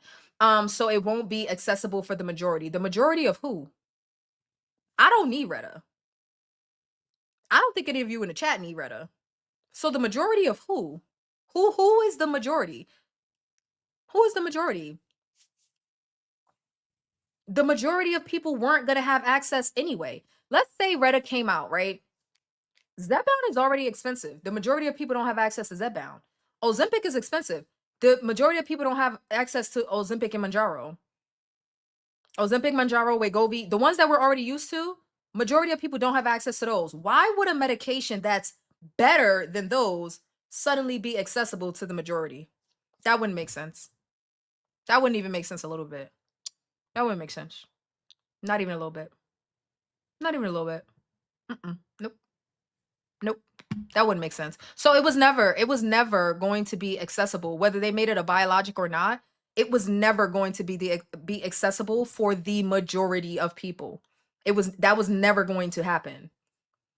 Because if that was the case, they would have just lowered the price of Zepbound low enough for the majority. They would have just done that. I'm not even saying they won't do that in the future, but they could have just done that. They didn't do that. So it was never going to be accessible for the majority of people. And I think that once they saw their mistake with I'm not going to speak for Novo Nordisk, but once Eli Lilly saw their mistake with the shortages and these compounding companies came in and got their coin, and now they cannot get all, well, I can't say can't. I don't know. I don't get into the politics of it, but it seems unrealistic to get all of these people off a compound. So they just gonna let y'all have it. Not y'all, like the patients, but I'm saying the telehealth companies. They're just gonna let the telehealth companies have it. Yeah, they're fighting it out in court, but I don't think they're gonna be able to get everyone off of compound. So it's probably better to just be like, okay, y'all got that one, but you won't get this one. Like, not you won't get access to it, but compounding, there will be no shortage of Retta. There will be no shortage. There will be no shortage. If Eli Lilly lets Retta go into shortage, they are dumb. they are dumb. They are dumb. Like if they could have foreseen what was gonna happen with letting Manjaro and Zepbound go into shortage, they would have never let it go into shortage. Same thing with Novo Nordisk, Ozempic, Wegovy. In fact, Zepbound and Wegovy were never in shortage. Ozempic and Manjaro were. The other two for obesity came later. By the time those came out, there was no shortage. There was no shortage. But as far as Manjaro and Ozempic, that's their dumbass fault that they let them things go into the medications go into shortage. So to say that it's terrible news that Retta is gonna be a biologic, it's bad news. Terrible news, the worst news. If you couldn't afford Zepbound, I don't think I've expected you to be able to afford Retta. Like, if you're already on Zepbound, then I'm assuming you're gonna stay on Zepbound. What do you need Retta for? If Zepbound didn't work for you and you could afford it, and you want to get access to Retta, then that's a different story. But that's like that's not the majority of people. That's not I wouldn't consider that the majority by a long stretch. Drugs need to be in shortage to be compounded first. Exactly. I think that when people get on compound, they don't know why they're allowed to get compound. Like they're only allowed to get these two medications compounded because the telehealth companies took advantage of the shortage. Like, hey, I'm not hating because I got on compound. So like if they was able to do it, they was able to do it. I'm not hating. And now they can't close the loophole, so it is what it is. But they're not gonna allow another medication into that loophole. No way. Retta BMI requirements are starting at 40, and folks are at goals on here saying we can't wait for Retta. This is why I think it's funny. This is why I'm not upset. This is why I'm not frustrated. I'm not thinking about Retta. Like, I'm not. Like he said, we're gonna go through it again. I'm ranting and raving, but the gray people are gonna keep getting gray. The insurance people for Manjaro and Ozempic are gonna keep doing what they're doing. Okay. The compound people don't know why they're crying because you're lucky you got compound. Like, I don't know why you're crying about Retta when you're lucky you got compound. And if you couldn't afford compound, why are you crying about Retta when you couldn't afford compound in the first place? Like, if anything, we need to talk about like something different for that group of people. Medicare, Medicaid got access to Zepbound, Manjaro. If Retta's not included in that, oh well. So who are we really upset about? Like which group of people really needs to be upset about this? Like, which group of people really needs to be upset about this? Look, I'm on compound TERS, so in my opinion, I take Retta from the same company I'm getting TERS from. Honestly, Retta sounds great to me. I just don't need to lose more weight and haven't passed. It's not about whether or not Retta sounds good. Retta sounds good to everyone. Retta it seems to be a phenomenal medication. It's not a question of whether or not it's good. It's a question of why do people think that they're supposed to get it compounded? Like, I understand what you're saying, Journey. Like, if Retta went into shortage because Eli Lilly ended up being stupid as fuck, so compounded Retta was legally available in mass, I mean, why shouldn't people take it? I think that's, I think that makes perfect sense. But because Retta is not going to be in shortage, I highly doubt it would be in shortage. Why are people upset that they can't get it compounded? You're only supposed to get medications compounded that are in shortage. Not only, but like, special circumstances or special needs and stuff like that. But in mass, I'm talking about, people are really upset, like, oh my God, they're not gonna get Retta's not gonna be compounded. Every medication that comes out is not compounded for the masses. Like, there's a little bit of entitlement that's happening here with the compound, and I think people need to chill out and think they're lucky stars that compounded TERS and Sema is still around. Like, let's just, people need to be, thinking they're lucky stars, I would be happy if I could get insurance to cover Zep. Happy to have compound available to continue my self-pay journey, trying to get the most out of TERS because health system isn't for the consumer. I hear you. I'm on a program with Give Me Care and it's $100 a month and it's working, I'm not going away. Okay. Their loss is my gain, or should I say loss? They make billions and still winning. They make that mistake and Novo fell asleep in Canada and got their patent taken away. So hire smarter peeps. Yeah, if they gonna be dumb, they gonna be dumb. Like I'm not crying. Listen, just like I'm not crying for the compounded people that want compounded Retta, I'm not crying if Eli Lilly is dumb enough to like let this happen again, like they did with TERS. Like, if they dumb enough to allow these telehealth companies to take advantage again, I'm not crying for Eli Lilly. But I'm also not crying for the compounding companies that already got away with compounded TERS and Sema, and now they want to be extra greedy. All I'm trying to point out is that compounding every medication that comes out of the GLP variety, GLP, GIP, glucagon this, glucagon that, every medication that releases is not entitled to mass production of compound. And for some people think they're being cheated because Retta is not going to be compounded for everyone. Like, so like be glad we still have TERS and Sema. Like, I don't know. Um e- Example that of a person that y'all know and she's in maintenance. Every day she states, I can't wait for Retta because I'm getting on. What did you said she's in maintenance? What is she getting on?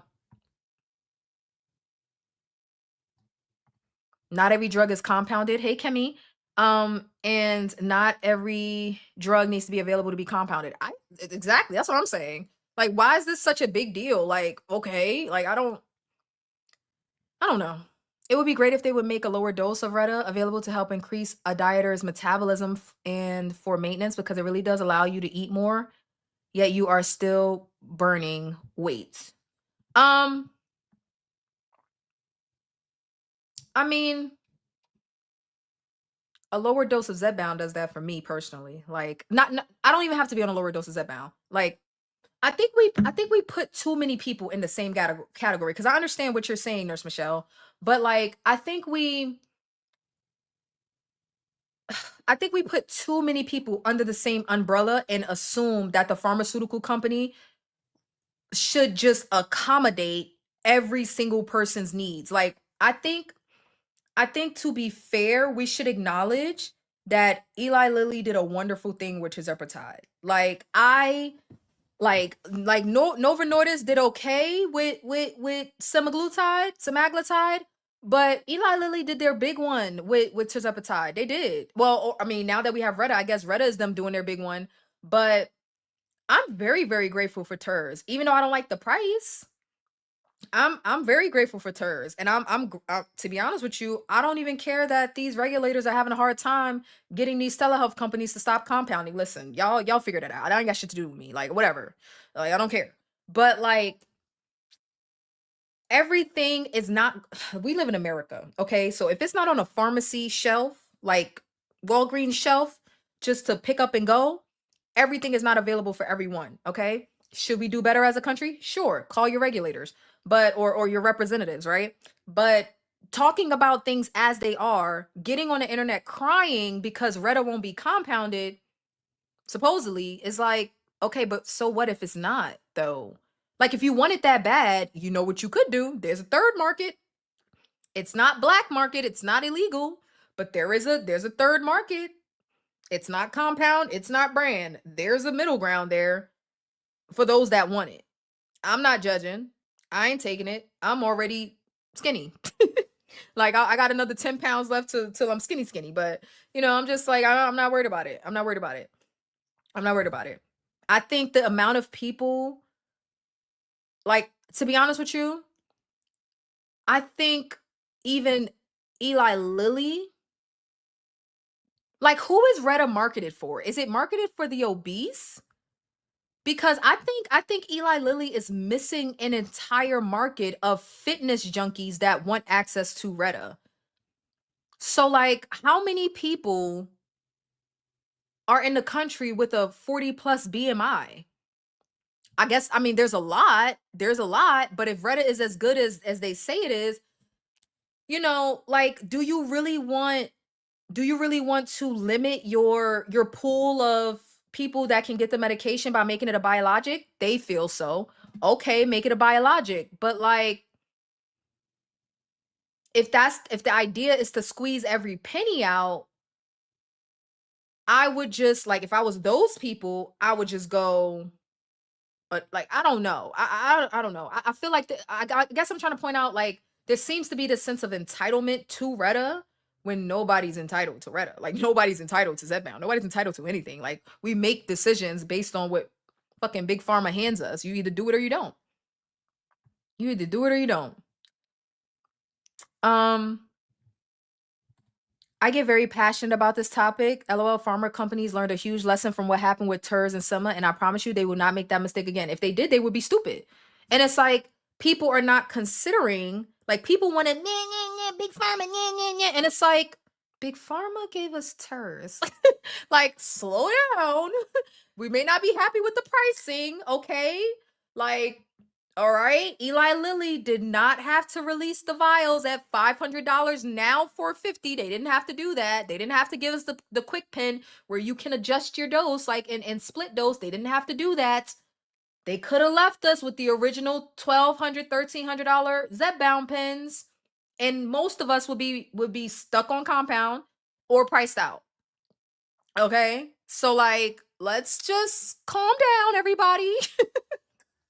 Let's just calm down and learn to be a little, because these things are optional. Like, this obesity treatment is not an entitlement. It's an option, it's a pathway. But there are plenty of people that come to my channel that are not taking this path, and they're not bitching about it. They're not crying. Okay? So if Zepbound doesn't work for you, that's unfortunate. Try semaglutide. If that doesn't work for you, that's unfortunate. Try what's the other GLP? Some with a T, I think. I forget. I don't know. Try something. And fucking metformin. I don't know. I'm not giving medical advice, but like, there are different paths for different people. Everybody's not on Zepbound. Everybody's not on Sema. Everybody's not going to be on Retta. We need to stop acting like Retta is the last pathway to weight loss and the last pathway out of obesity. It is not. It's not the only one. It is not the last one. They're going to come out with something after Retta.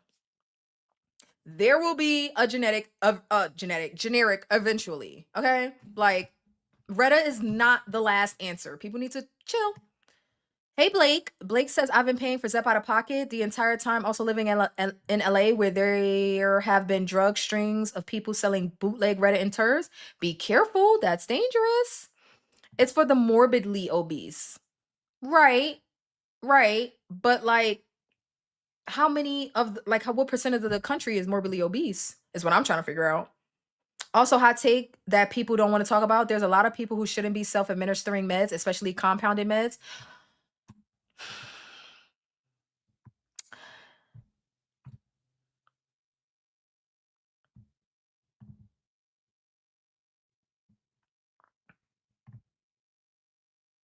We're not entitled to these meds.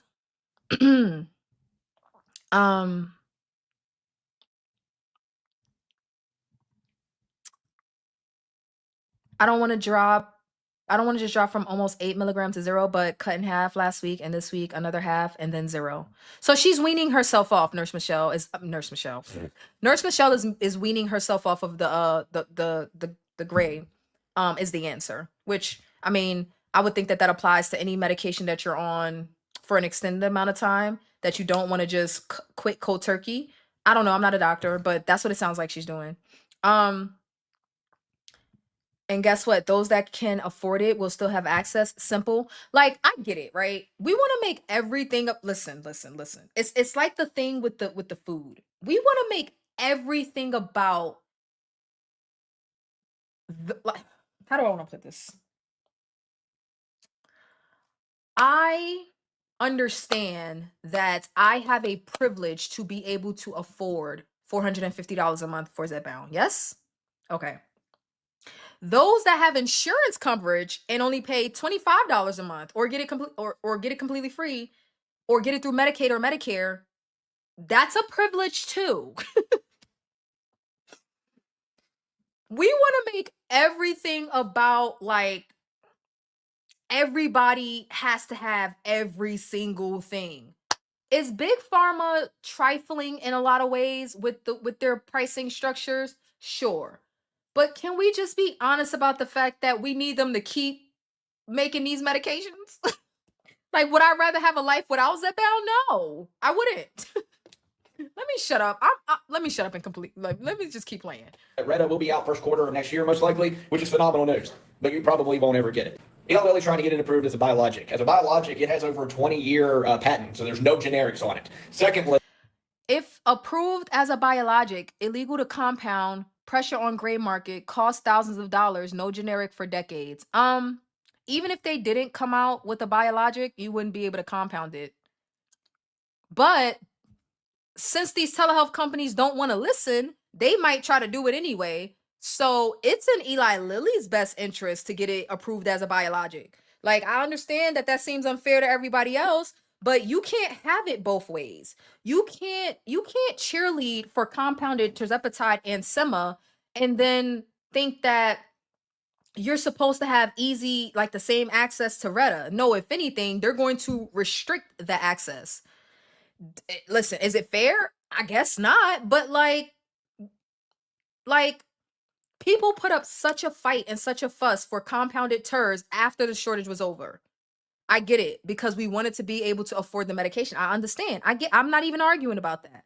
But we cannot expect them to make the same mistake with Retta. Like, and if these compounding pharmacies, journey of life, I don't know who Bell Health is, but if these compounding pharmacies find themselves trying to mass produce Retta, I find it hard to believe that Eli Lilly does not have something up their sleeve for that.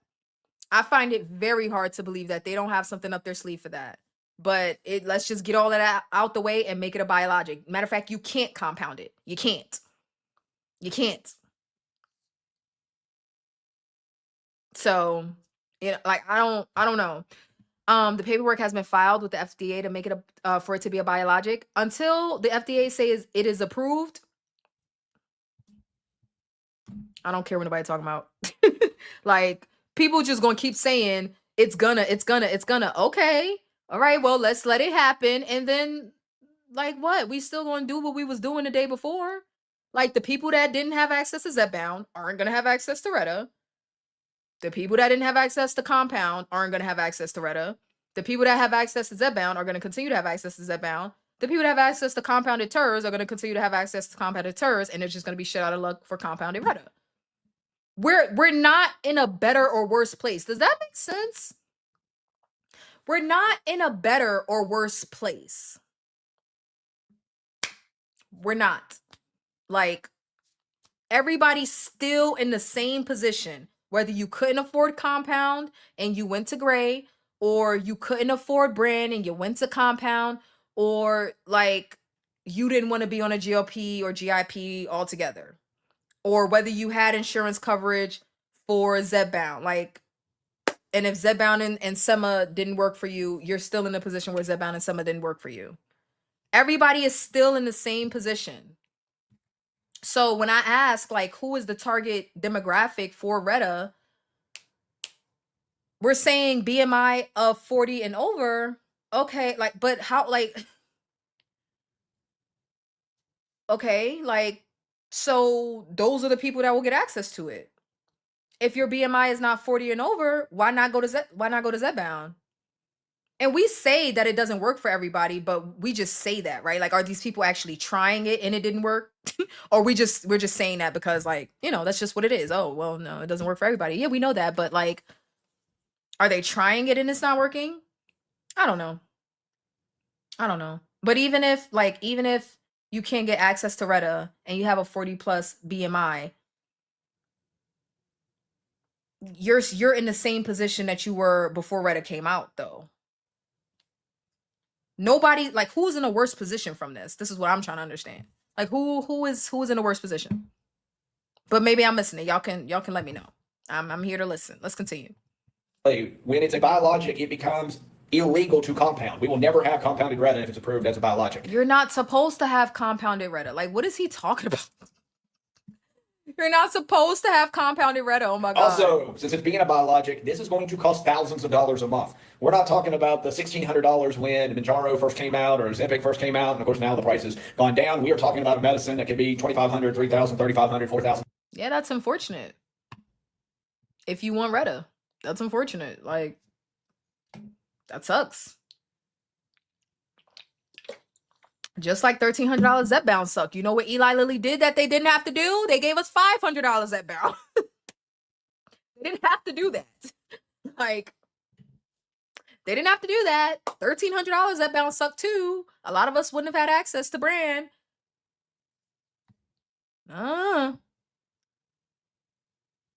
They already on Zep and well, I think you meant Turs and Sema and still want Retta, or Zep and compound Turs. A tough market for almost everything, but gotta love the weather. We pay for it for sure. Hey JG. Bell Health, very own Dr. Pat Taylor, whoever came on live with Brittany Rose channel, she's an affiliate. They will have Retta compounded, and it's been confirmed. Confirmed by who? Let me go look.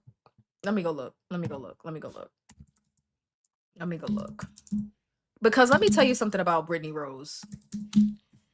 Let me shut up. Nope, I'm not gonna tell you something about Brittany Rose. Don't worry about it. Don't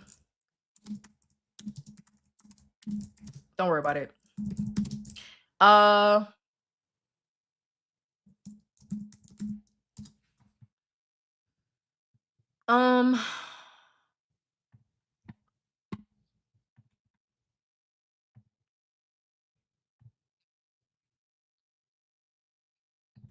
All right.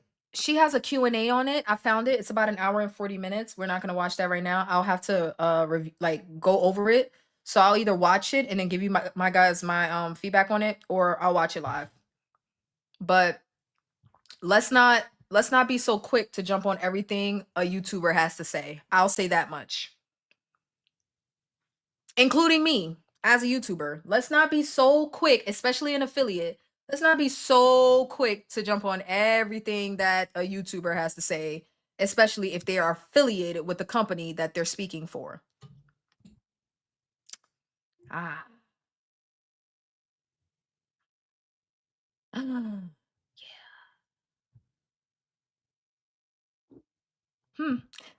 are a lot of people who have tried Sema and Zep and it hasn't worked to get them to goal. Not a worse position, but Retta gave a little hope, I think, for some. Are you talking about compound, sweetie? Compounded Retta and Sema? Because I've said this before, so I'm not picking on you, sweetie. I've said this on my channel before. I don't believe in saying Retta or not Retta, Sema or Turs didn't work for somebody that did not try brand. I understand not everybody can afford brand or can get into insurance. I understand that. I'm not arguing about that. But when you say a lot of people have tried Sema and Zep, are you talking about compounded Sema and Turs, or are you talking about brand? Just so I'm clear. Just so I'm clear, because the people that tried compound and say it didn't work for them, I don't argue. I just don't include that in my calculations of tirzepatide and semaglutide not working for somebody. I don't include compound in that. Again, I've said this a year ago when I switched to brand. I don't believe the people that say compounded Turs and brand work exactly the same. If if a person has tried both and they didn't notice a difference, I'm not going to argue with them. But if a person only tries compound and says Turs didn't work for me, you didn't try brand, so not you, but like anybody, like if you didn't try brand, I don't really know what to say about you saying it didn't work for you. Yeah, and the company reached out to me, said they would have compounded Retta too. Yeah, flunkies. No, let me stop. Y'all gonna be mad at me. I love you, sweetie. I promise none of this is personal to any of you. But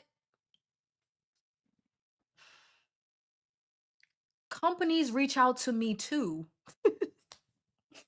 They reach out to everybody. They reach out to all of the content creators. There's nothing wrong with being an affiliate. Unless your opinion that you are giving to your audience is based on your affiliation. Okay? That's how I feel. Nothing wrong with being an affiliate. But I think sometimes people aren't questioning the affiliation. Like people aren't asking questions because they're only hearing what they want to hear or seeing what they want to see. That's all I'm gonna say. So if y'all are being reached out to, like, hey, we're gonna have compounded Retta, they're looking for flunkies. They're looking for people to support them on their journey to distribute compounded or gray market Retta to the masses. I'm not hating. I don't care. Just lose the weight. Do what you gotta do. I'm not hating.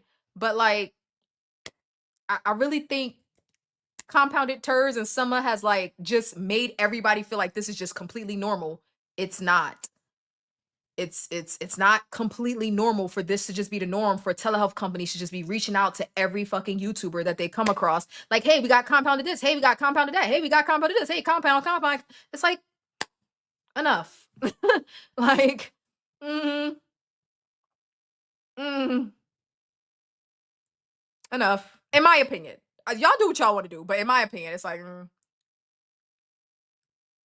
telehealth will be getting it from the gray market.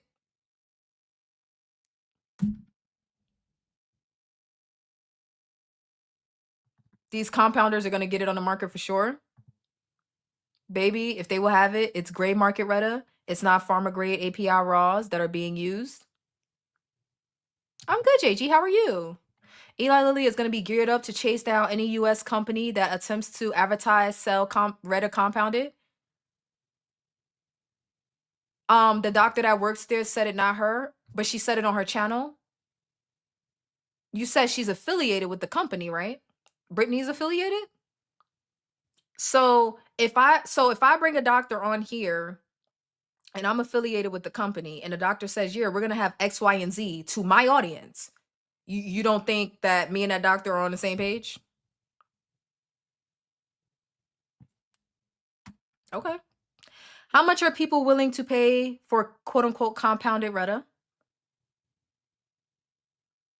On the pen is losing now, reindeer. He's dosing differently. Okay.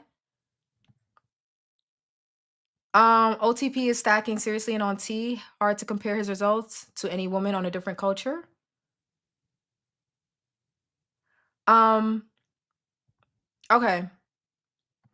All right. Let's continue. Dollars a month. What this means is you're not going to get compound. They're probably going to attack gray market, but that's a whole other conversation. But the chances of your insurance, who doesn't want to pay for GLP-1 in general, actually paying for Retta is probably going to be near impossible. The cost. Why would they attack gray market? People been getting gray market Retta. They're gonna continue to get gray market Retta. You can get gray market Retta right now if you want it.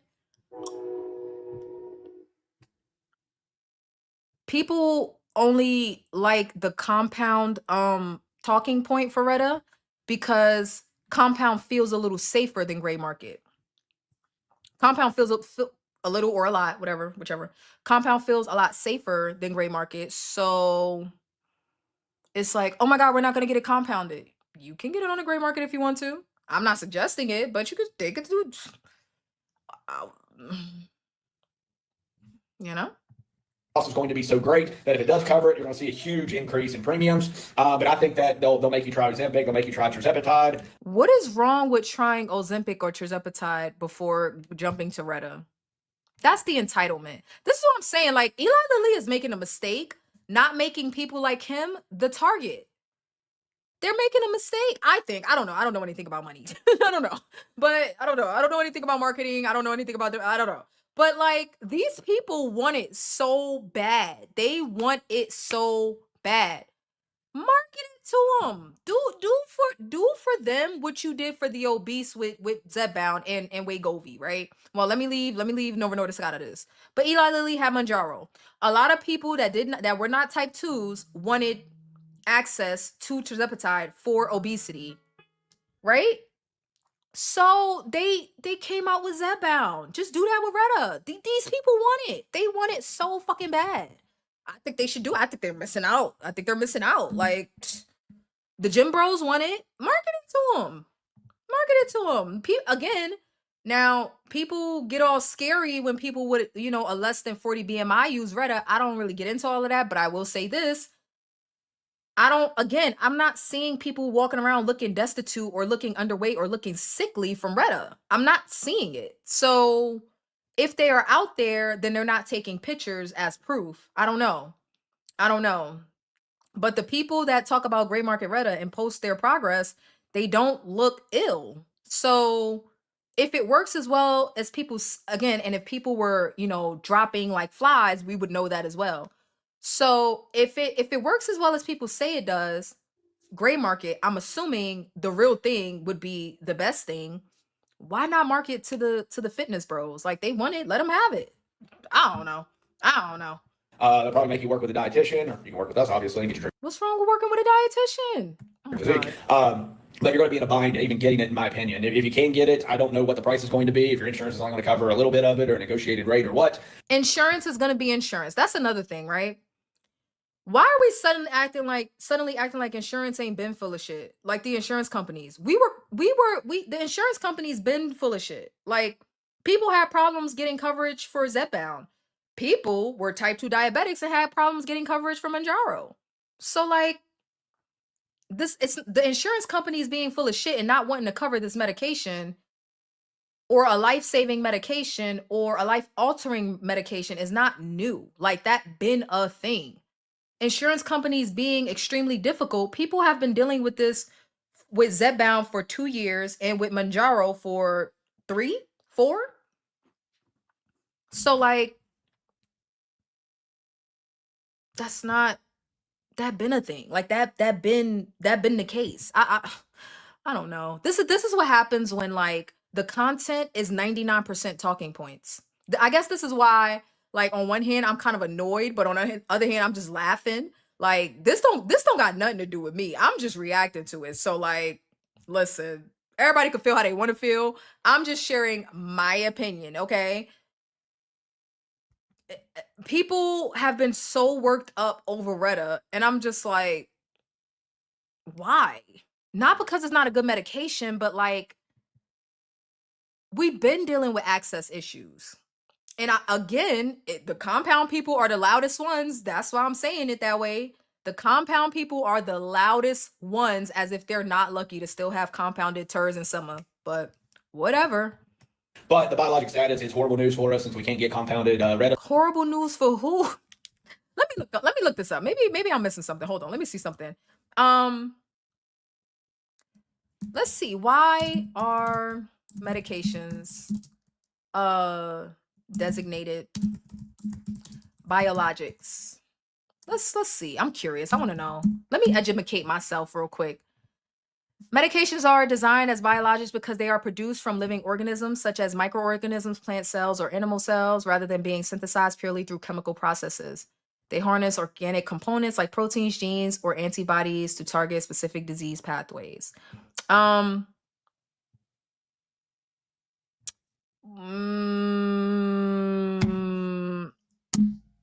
Downside. Let's look up the downside. Is it just the price?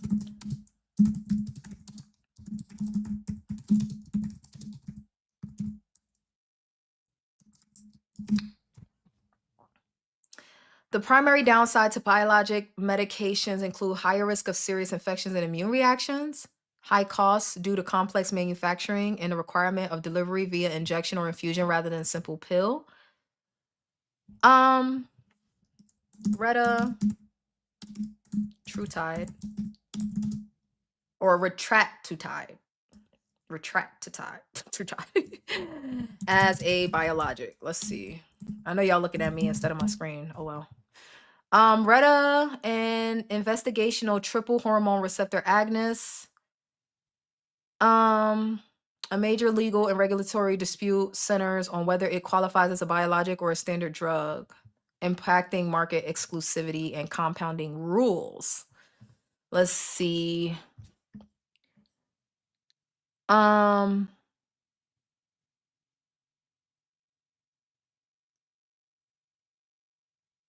So 5 years before a copy can be approved for Zepbound and for biologic as far as like Retta would be 12 years, so that 20 years is debunked.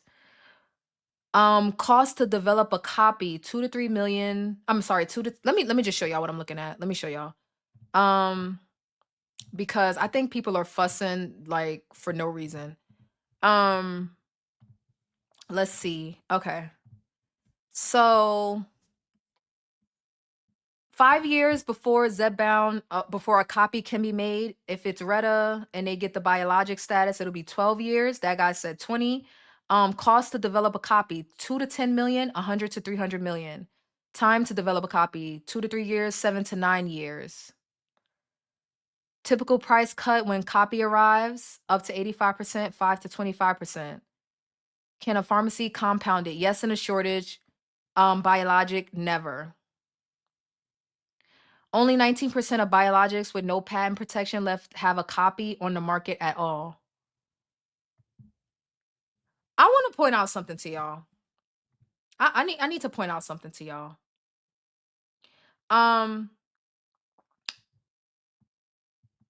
The call, if this is accurate, feel free to fact check this. If this is accurate and the cost to develop a copy of Zepbound is 2 to 10 million, but a cost to develop a copy of Retta is 100 to 300 million, people not gonna be able to afford this anyway.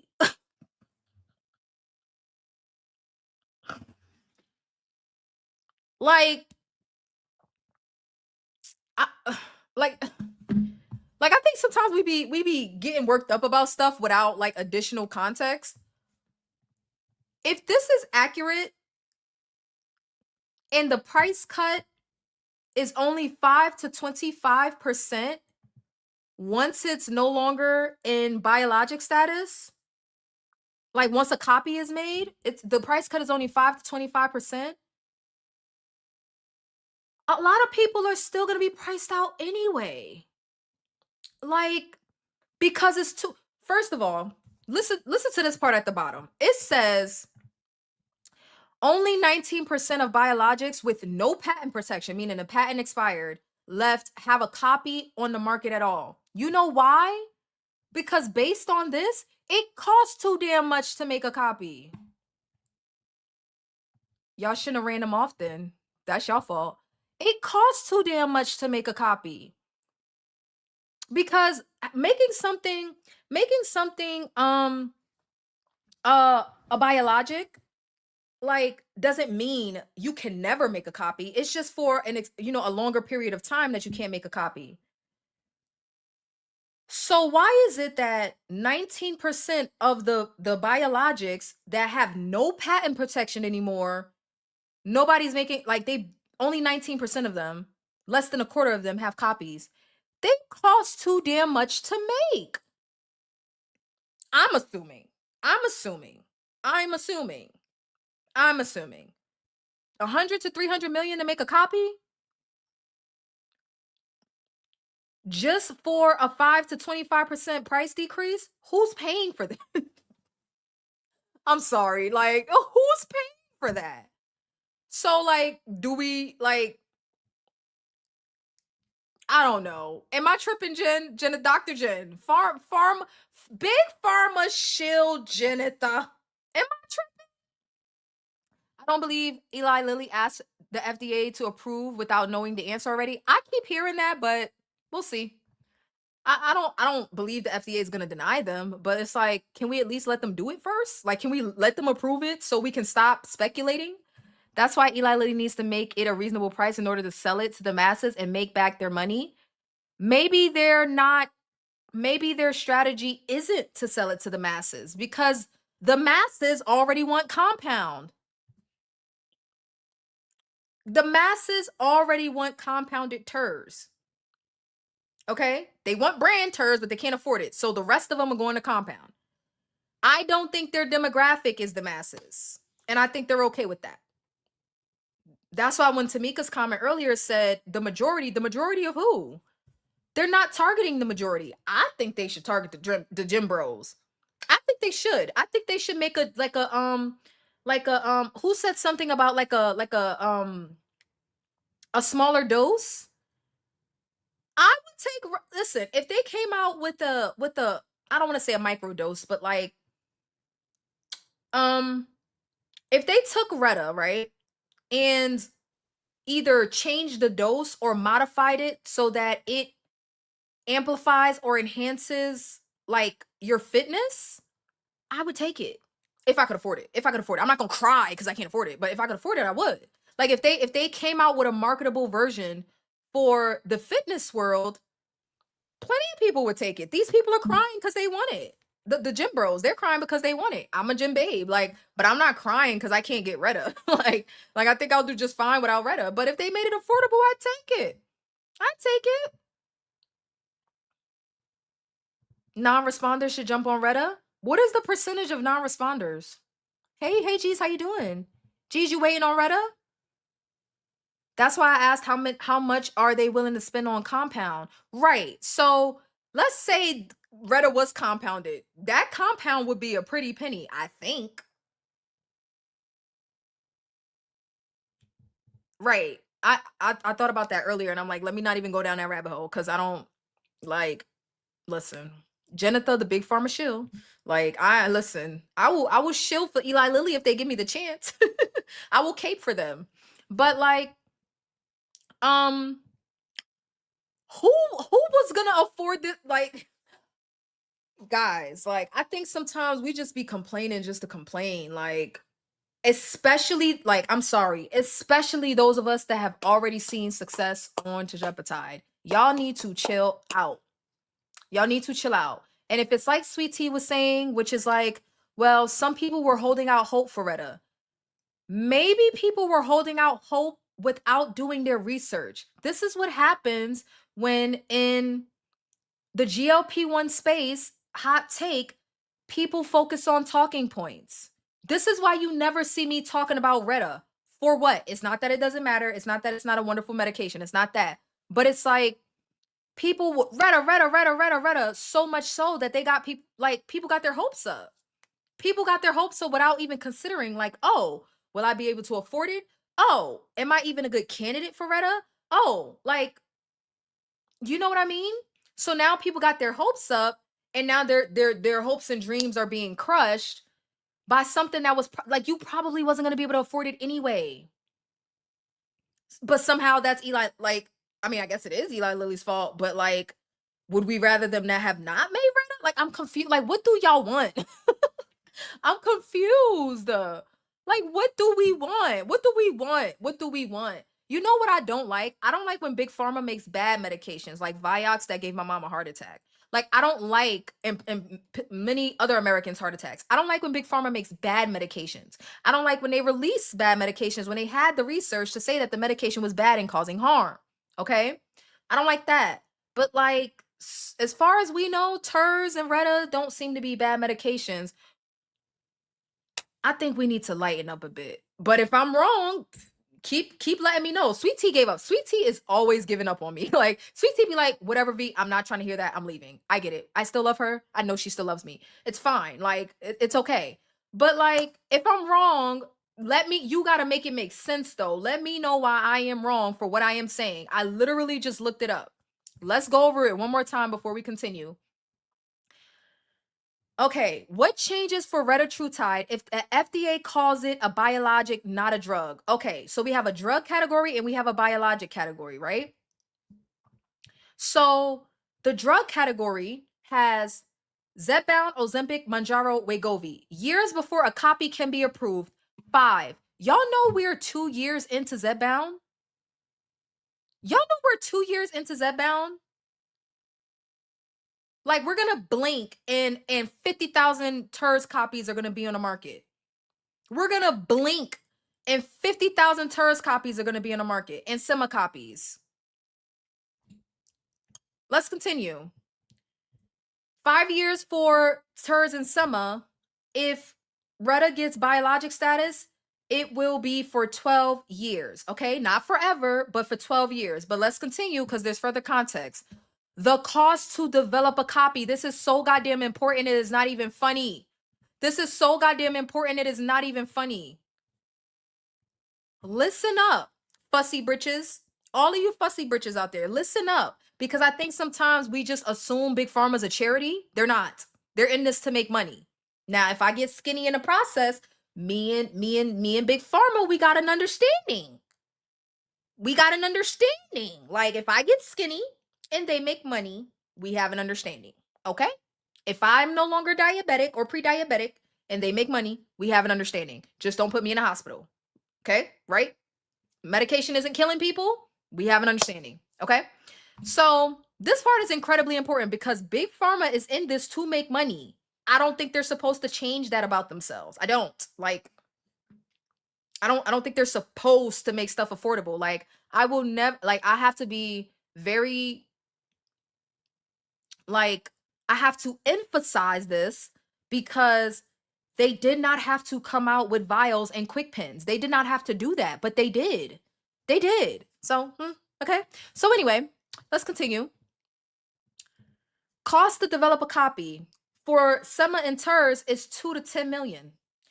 For Retta, it would be 100 to 300 million after the fucking patent expires. What do y'all think they're gonna charge for that? If we have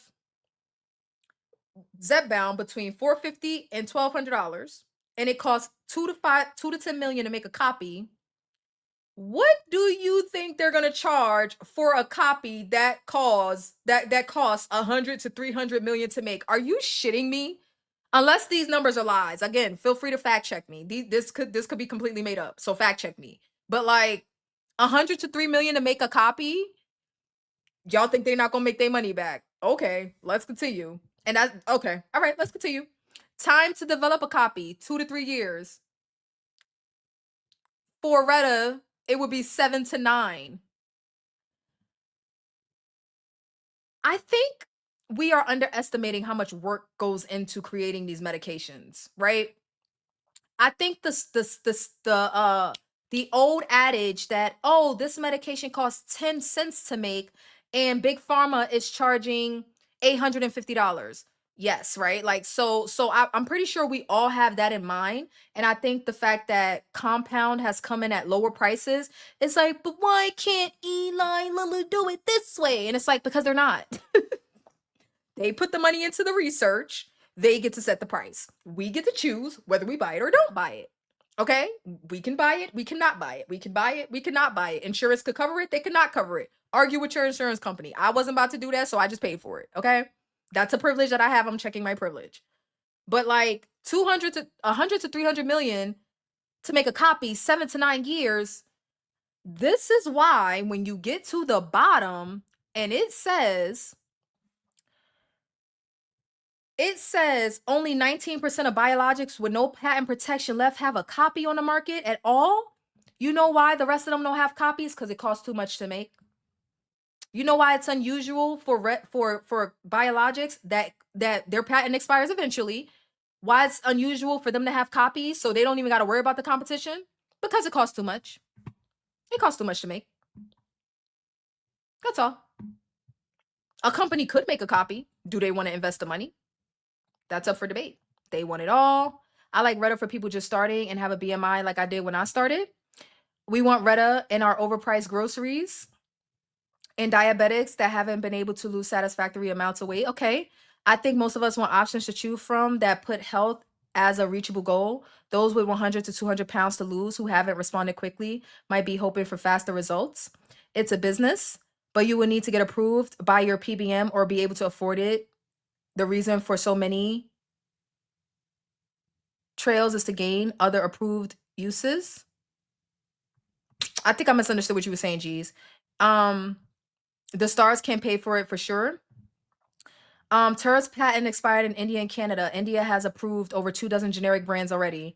Hopefully Retta will get insurance companies to pay for Zep easily. Only 10% of US has severe obesity. That's the question I was asking earlier, G. So thank you for that. I wanted to know the answer to that. Will Retta help me take off my last 5 pounds? LOL, just kidding. I'll stick with Zep. Maybe it will. Or maybe fasting will, Teddy. Like you could get it off like that. So here's the thing about like, but people's hopes. Thank you, Keto and a Miss, for your comments, by the way. Listen, at the end of the day, I really don't like it. It don't really matter to me. Not that the people don't matter, but I think that people that already have access are the ones being the most ridiculous about this. You know why? Because you know who wasn't fussing about Zepbound access? Me. You know why? Because I didn't know about Zepbound. Okay. I didn't know about it. So I wasn't fussing about the access. Once I knew about it and I knew about Compound, then yeah, I started to fuss a little bit. Then I was like, you know what? Eli Lilly did put in the work. So whatever. The people that already have access are the ones putting up the most fuss. It's the gray market people putting up the fuss. I don't know why. They already have access to gray. And or they're playing on the fears. The fitness people are playing on the fears of the people that want brand. So it's like it's really the compounded TERS and SEMA people that are putting up the most fuss. And it's like, okay, but we can say we just want options that make health achievable. But like, why does that start and stop with Retta though? Is what I'm trying to understand. Like, we all want affordable health care. We all want options. We all want better health. We all want all of these things. We all want all of these things. Why is Retta where the buck stops? Like, if we don't get access to Retta, that's the end. And what I'm saying is, if people put their hopes and dreams into Retta, without even considering who the target demographic, because listen, Keto and the Miss, the people fussing about Retta are not at a 40 BMI. They're not. They're not. Okay? They're not the ones talking the loudest. Matter of fact, if I'm wrong, which one of you in the chat right now has a 40 BMI? And then I'll I'll make you the exception. Which of you in the chat has a 40 BMI and you're waiting for Retta? Or is it that your progress hasn't been what you wanted on Zepbound, and so you're waiting for Retta? And again, I know Sweet Tea probably wasn't happy with me but when I said this, but listen, I love you guys. I'm not changing my energy. I've been saying this. People on Compound, if you are successful on Compound, great. If you are not successful on Compound, that is not the same as TERS and SEMA not working. That is Compound not working. I'm sorry. I'm sorry. It just, that's just what it is. And if you feel like I'm wrong for saying that, then you guys can let me know. You guys can let me know. But like in Dr. Jenitha, generic doesn't mean cheap. Compound don't mean cheap either. Because some people are out here paying $400 for Compound. Why would you not? Listen, I don't know. I don't know. I don't know. People act like the compounding pharmacies aren't marking up the prices too. Like Eli Lilly. Like they're just dropping. Zepbound is $450, which is high. That is $450. Compound is not that far away from Zepbound brand, okay? Now, if the extra $100 will break the budget, I'm not arguing. Okay, fine. But let's not act like the compounders aren't, not the compounders, but like the telehealth companies aren't marking up the price too. Like they're doing it too. They're doing it too. You just find their price to be more palatable than Eli Lilly's, and that's okay. But if that compound don't work for you or it doesn't work the way you want it to work, that is not the same as terzepatide and sema not working. No, that's compound not working for you. I, as a person that has 6 months of compounded TERS, didn't lose any weight. I'm not crying about it. I just switched the brand because I had the luxury to do that. If you don't have the luxury to do that, okay. But let's not say, oh, it's not working for some people. No, compound is not working for some people. Now, brand, the people who tried both brands and neither one worked, that's more of a nuanced conversation. But they aren't the ones crying about Retta. They're not. They're not. The reason Lilly is doing so many trials is in hopes of having it approved for multiple uses. Our community is just a small part. That's a good point, G's. I don't know if you heard me say it, but I think Eli Lilly might market Retta to the fitness people. They might. They want it so bad. Like they really want it. They want it bad. So why not tap into that market? I'm a fitness girly. If they marketed Retta at lower doses or, a different formula, I don't know, however you would do it. For the fitness people that really are into muscle, I'd take it. I take it. 40 might be on the low end with comorbidities. Okay. Okay. They want it covered. My nephew paying just as much as I am for his compound as I'm paying for my brand. Exactly. Exactly. But people want to cape for compound. I'm not saying that there's anything wrong with compound. What I'm saying is the prices that people are paying makes no sense when you can go through Lily Direct. Like if you're paying 200 for compound and you're seeing success, I would not say, "Oh, go pay 450 with Eli Lilly." But if you're paying 375, 400 for compound with mediocre results, if you're paying for compound and not seeing the progress that you want, that ain't the same as, "Oh, TERS didn't work for me, so hear me out. Hear me out. I know y'all listen. I have a reputation from y'all for being candid for a reason. I say shit that sometimes y'all don't like to hear. Some people are on board, some people aren't. Like, and then sometimes y'all flip completely. Sometimes y'all are completely on board, sometimes nobody's on board, and I'm just talking to myself. Okay.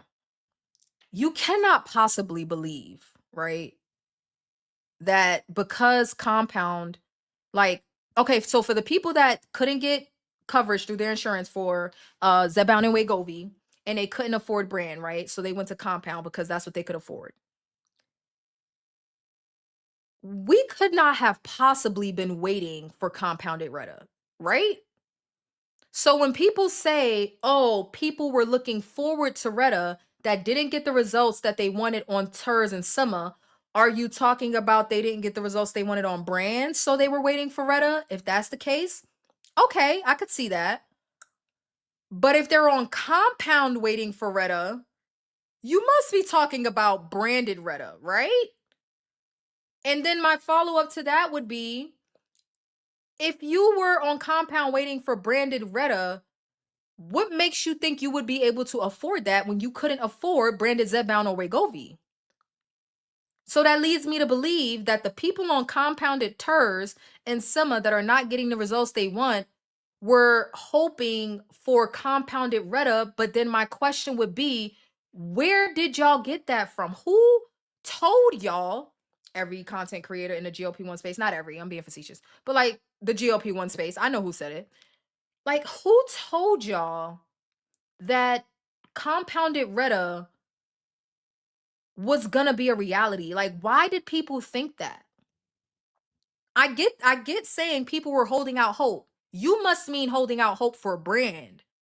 But then that wouldn't make sense, because if you're on compound holding out hope for branded Retta, why would you think you could afford that when you couldn't afford the other one, right? So that couldn't be right. Why would people be holding out hope for compounded Retta? Who said Retta was gonna be compounded? Who said Retta was gonna be in shortage? If Eli Lilly lets Retta go into shortage, they're dumb. They are stupid. They're dumb, stupid, dumb. Like, so the hype for Retta from compounders never made sense. There I said it. There I said it. There I said it. There I said it. The hype for Retta from compound users never made sense. It never made sense at all. At all. And I don't like talking about it because the compound people get all sensitive, okay? I love y'all. Don't leave me, don't unsubscribe. If you are getting insurance coverage for Zepbound or Wegovy and they stop working for you and you're hoping for insurance coverage for Retta, that I can see. That makes sense. I get that. But again, the compound people are the loudest because they're like, "That's not fair, that's not fair, that's not fair, that's not fair." Okay, but it's also not fair that the telehealth companies keep making all of this compound when the shortage been over. So just let's be happy that the compound still exists. Where did we get the idea of compounded Retta from? Where did that come from? I know where it came from. It came from the content creators. I know. I know. I know. And he's only lost 5 pounds in 5 weeks, but he said he's a part of a peptide group and wants to stay with them. Good for him, I guess. Yeah, I agree. They'll want a BMI of 45, most likely. And what does Sema and TERS didn't work really mean? That's, again, I think Sweet Tea's mad at me. She'll be all right. But that's what I was asking. Like, when we say, "Oh, but Sema and TERS don't work for some people," do you mean compound? because I wouldn't put those people in the it didn't work group. I'm sorry, you didn't take the medication from the people that created it. That may sound selfish and unfair, but as a person that did both, okay, that's the truth. That is the truth. That's the truth. That's the truth. Now, if we're talking about brand users that just didn't respond at a 40 BMI, I would have to see that and say, okay, well then sure, maybe Reddit will work for them. Maybe. Or brand users that, you know, tapped out on Zepbound and Wegovy with another 100 pounds to lose. Sure. Lilly with aim to cover those with advanced cardiovascular issues, advanced osteoarthritis, etc. All the things they're doing for trials. Okay. OTP might be the only one who should consider Retta. I'm gonna assume Brittany Rose will be taking this Retta. G's, he's the only one that might be a real non-responder. What does Brittany Rose have left to lose? You can't lose 90 pounds and tell me you're a non-responder. Jen, I keep the same energy. You know, I don't subscribe to non-responder, slow responder, fast responder. I don't subscribe to these made-up terms. Unless Eli Lilly defines it, I don't know what y'all talking about. I don't know what y'all talking about. Like, I don't subscribe. I don't subscribe. Like, even when people, like you said, what does TERS and summa didn't work really mean? That's important because I'm assuming that Eli Lilly is defining didn't work because they did the studies, right? So let's find out. Let's just see. Let's just see. So I'm not talking out of my ass, because I feel like some people just think I'm being mean or inconsiderate, and I'm not. I'm asking the hard questions because it's like compound people on compound, whether you were successful or not, had no business looking forward to compounded Retta. That is the truth. So whoever had you excited about that lied to you. They lied to you. Okay? They lied. Now, I'm not saying these telehealth companies won't do their big one and try to get around and sell it anyway. I'm not saying they won't. I'm just saying to look forward to that is like, that's why when Journey was like, oh, the doctor already confirmed it. I'm like, don't believe everything you hear online. Like, not even with me. Who, I don't know what the fuck I'm talking about. I don't know shit.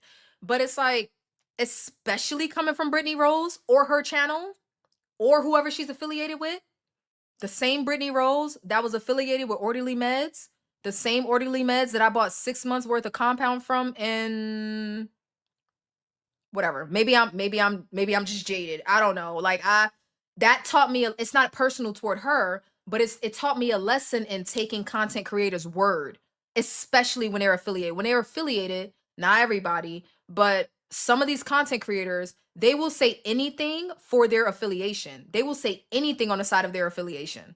So whatever. If doctors are coming on YouTube channels talking about, we're gonna have compounded Retta, and you're not questioning that, it's like, oh, it's gonna be available. Okay. I don't want it. I'm not hating. Eli Lilly didn't promise you your goal weight. Hey Shauna, how you doing, girl? Oh crap, what did I do? Generally, the larger people want 40% loss on a drug that averages 21 and they stuck at 18% complaining.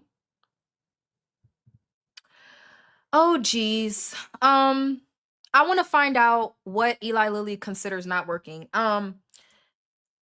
Okay, so Eli Lilly Zepbound. Let's see if there's an actual definition for this. Non-responders. Okay, let's see what clinically this means. Okay. Clinical definitions typically categorize non-responders to Zepbound as patients who lose less than 5% of their total body weight, excuse me, after 3 months of therapy. Estimates show that roughly 9% of clinical trial participants fall into this non-responder category. However, true long-term non-response is often premature to call early on, as many slow initial responders achieve meaningful results later. Don't be mad at me, be mad at AI. Don't be mad at me. Be mad at Eli Lilly. I don't subscribe to non-responders and slow responders. Like, we just be saying stuff.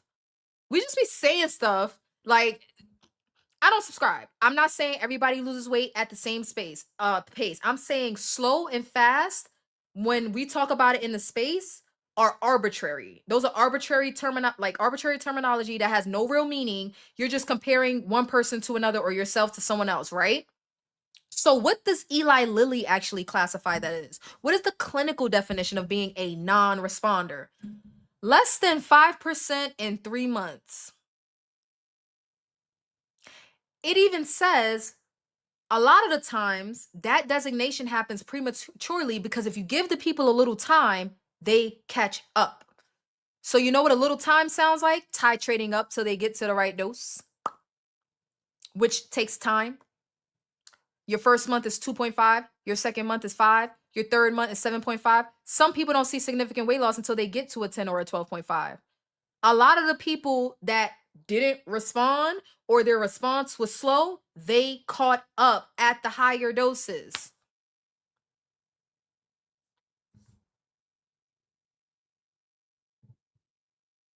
Don't be mad at me. This is for brand. Don't be mad at me. For the compound and brand people, oh, they're the same. I'm not hating on compound. I just don't know why people keep saying they're the same thing. I don't know why people keep saying it's the same effect. If it is, then we shouldn't have no problems.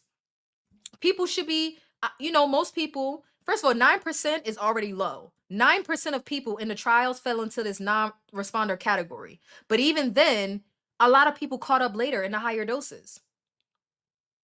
A lot of people caught up later. So why are we like, so what's the problem? The same thing should happen on compound round, right? You should get 10, 12.5, 15. And people, the majority, let's say 95%, 98% should be able to catch up. It can't be that all the people on YouTube are just exceptions to the rule.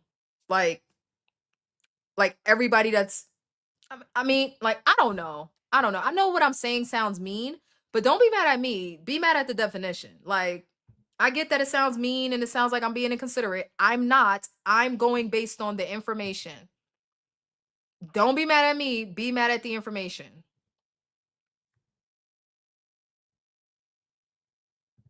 Jamie Seltzer didn't lose until 10 milligram.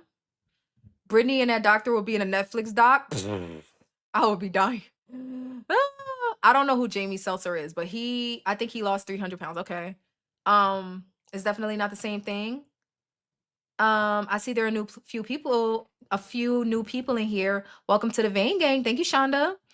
Shonda, we're talking about people fussing over Retta's release as a potential biologic, and I'm making a point why people need to stop crying about it. Like,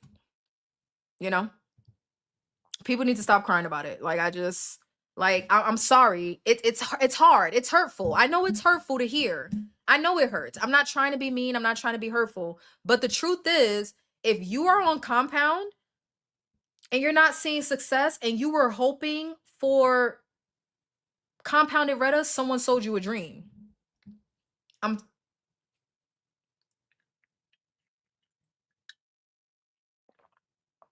not saying these telehealth companies won't try to pull it off. I'm saying to expect that as a reality is to just be expecting something that doesn't make a lot of sense. Y'all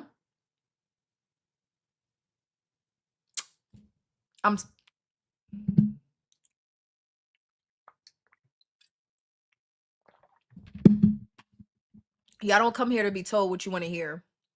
And unfortunately, that happens in a lot of other spaces. And it just is what it is. So, again, for the 50th time, I'm not trying to be insensitive to those that were hopeful, but let's be real. Or if you didn't consider this before, I'm here to tell you this now. That never made sense. And I'm not saying like you're dumb or something. It's the content creators, like irresponsible content creators, I think, or ill-informed content creators, making it seem like Retta was going to be available for everybody just because anybody can get compounded TERS and SEMA. That was foolish. That was foolish to put that message out there. Nobody said that, like, that just don't kill the messenger though. Don't kill the messenger. Because of it, but we will get it approved early next year, but we will not get compounds, and I'm sure there's going to be pressure on She's grain in the markets to mobile get shut down. side, So good Jen. news and terrible news. So the good news is that Retta will be approved in 2027. Whether it's the first, the second, or third quarter, I'm not really sure. Now, what people are saying is the bad news is that they're trying to make it a biologic. And of course they're trying to do this. Eli Lilly wants to protect their intellectual property. This is also important. You know, before, to be honest with you, before Zepbound and Compound, like before this whole brand and compound war, yeah, let me give you the link to the other side. It's a dual stream. So you can't see everybody else's comments where you are. Hold on. Here you go, Shonda.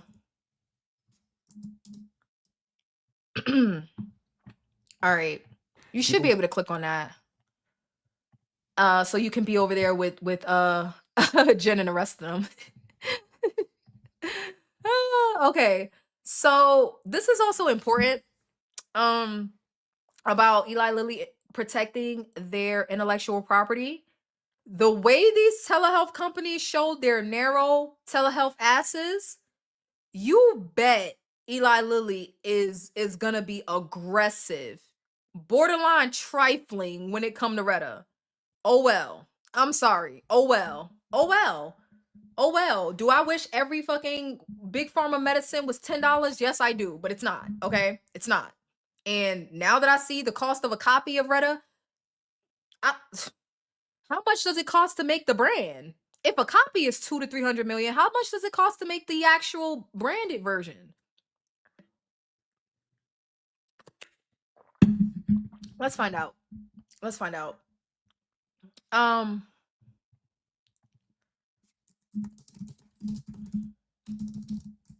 Cost of production for retatrutide.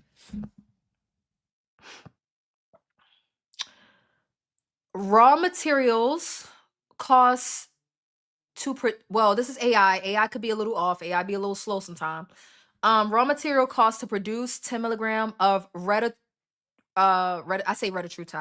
are estimated at 185.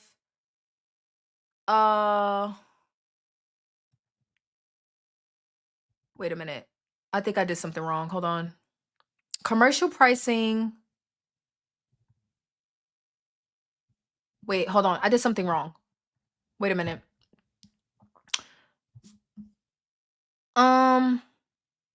Cost to develop copy 100 to 300 million. Hold on. My bad. I did something wrong. Oh shit. How do I get to this link? I'm sorry. I'm stuck on an image and I'm trying to actually get, what the fuck did I do? I'm looking at an image and I want the source of the image.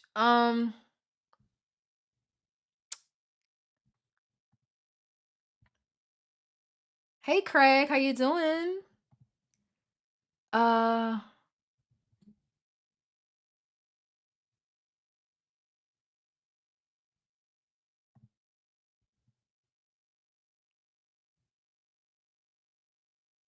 Okay.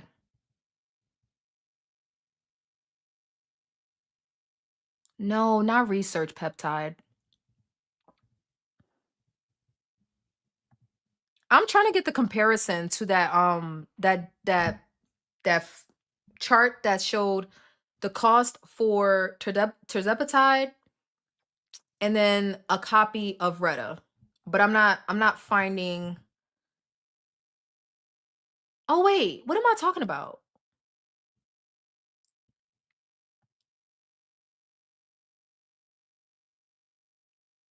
Those were copies. 2 to 10 million. Okay, never mind. I can't find what I'm looking for. I'm sorry. I got distracted. I can't find what I'm looking for. I'm sorry. Forget that. Scratch that. Scratch that. They made sure those big producers were just shut down this year. Oh, Did some producers of Compound get shut down? Um, Thank you, Craig. Thank you so much. This side is so much better. They weren't happy with me. Yeah, I mean, it is what it is. All right, let's finish this up. Get really mad about this, but Eli Lilly is the one who discovered it and did all the research behind this amazing drug. I've been saying that for actually almost 2 years now. That I mean, do I want it to be more affordable? Yes, but they did the work. So, I mean, do they have to charge what they're charging? No, they don't. But like,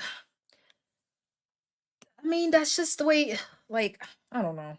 I don't know. I don't know what to say. I don't know. Like, I think people get upset. You know who really should be upset? The people that don't even have access to Compound. You know what I mean? Now, some people are brave, like, and I won't say brave enough, but some people are not about to take that laying down, so they go gray. But there are some people that can't get insurance, that don't have access to insurance, can't afford it out of pocket, can't afford Compound, and are too scared to do gray. Those are the people that I feel for. Okay, if you got access to gray and it's working for you, I don't feel bad for you. If you got access to Compound and it's working for you, I don't feel bad for you. If you got access out of pocket and it's working for you, I don't feel bad for you. If you got access to insurance and it's working for you, I don't feel bad for you. Now, if you are on Compound, this is the lane where people separate from me. If you are on Compound because you can't afford brand and you can't get it through insurance and you don't want to do gray, if you are on Compound and it's not working for you, you want to fuss about what's going on with Retta. That group of people, I'm gonna shut up about. I don't want to argue. I don't want to argue. I don't want to argue. I don't want to argue. You were never gonna be able to afford Retta because you couldn't afford Zepbound or Wegovy. You know what I mean? So like it was never going to be compounded. So, I mean, unless you're going to go to gray, what did you think was going to happen? Research equals time and money, right? Want versus need. If we were talking about improved health, some people need help with 40% loss. You can't expect medicine to do all the work, but the promise of hope is powerful. I know, Keto. I don't want to take your hope away from you, girl. I don't want to take your hope away from you. I don't want to take your hope. I don't want to take anybody else's hope away from them. I just think hope has to be based in reality, Keto in the midst. That's what I'm saying. Like, hope with no real tangible like outcome is just fruitless. It's just fruitless. Like, I hope the price of Zepbound lowers. I hope it does. Brand, I hope it does. I hope more people get access to it. But like, just the reason why I feel like I can hope that is because, oh no, I got you, Keto. The reason I'm hopeful for that is because they already did it. They released the vials at 500. They didn't have to take that extra $50 off. They did. They didn't have to. They did. They didn't have to. Like, the government didn't have to work out so it was available for Medicaid and Medicare. They worked it out. So Eli Lilly has already taken steps to improve access without completely losing out on their profits for the medication. I'm pretty sure they're not in danger of losing out on profits. Okay, they're already losing out for the Compound people, but they'll be fine. Eli Lilly's not going under anytime soon, so let me not. Okay, they'll be fine. But like, they've already taken steps that they didn't have to take. I'm not convinced that they won't take further steps. I'm not. I'm really not. I mean, maybe they will, maybe they won't. But it's like, oh, but we were hopeful. We were hopeful. Was it a hope that actually made sense? Is all I'm asking. Hoping for compounded Retta. This is why I never talked about it. That never made sense. That never made sense. And you know what's gonna listen? What I think is gonna happen is a lot of telehealth companies and med spas are gonna be selling gray, and people are gonna be happy to take it while still talking shit about people that take gray. That's what's gonna happen. That's what's gonna happen. Some telehealth company like Bell is gonna sell gray market Retta. People are going to take it because it's through a telehealth company while still talking shit about the people that go direct to supplier from China. That's what's going to happen. That's what's going to happen. That's what's going to happen. The Compound people that want Retta, when the telehealth companies start giving out prescriptions for gray market, they're going to buy it and turn their nose up at people that get their gray directly from China with no middleman. Tell me I'm lying. I'm not even hating. I'm not even saying, look, I don't care what you do. I don't care. But am I off? Am I just making that up? Eli Lilly made 22.9 billion this last quarter. They are going to keep rolling in dough. Let them. Am I still gonna get my Eli Lilly on time? Am I still gonna get my Zepbound on time? If so, then whatever. Lilly actually made a ton more money by dropping the price. They expanded the pipe. Wonderful. This is why I don't understand why they won't market the Retta to the gym people that want it. They are trying to protect themselves from the telehealth companies. I am willing to bet if Compound did not go crazy the way that it did, Retta would have never been entertained as a biologic. Because if that was the case, they could have did the same thing with Zepbound. They could have did the same thing with tirzepatide. They could have been did that with tirzepatide, but they didn't. Why would they want to restrict their market? You know what I mean? They are trying to protect their intellectual property because these compounders and telehealth companies have lost their damn mind. And not all of them have good products. People act like Compound is this one big happy family of Compound all coming from Hollandale. No, some of this Compound is trash. Some of it is absolute garbage, and that's why people are not seeing the results that they want to see.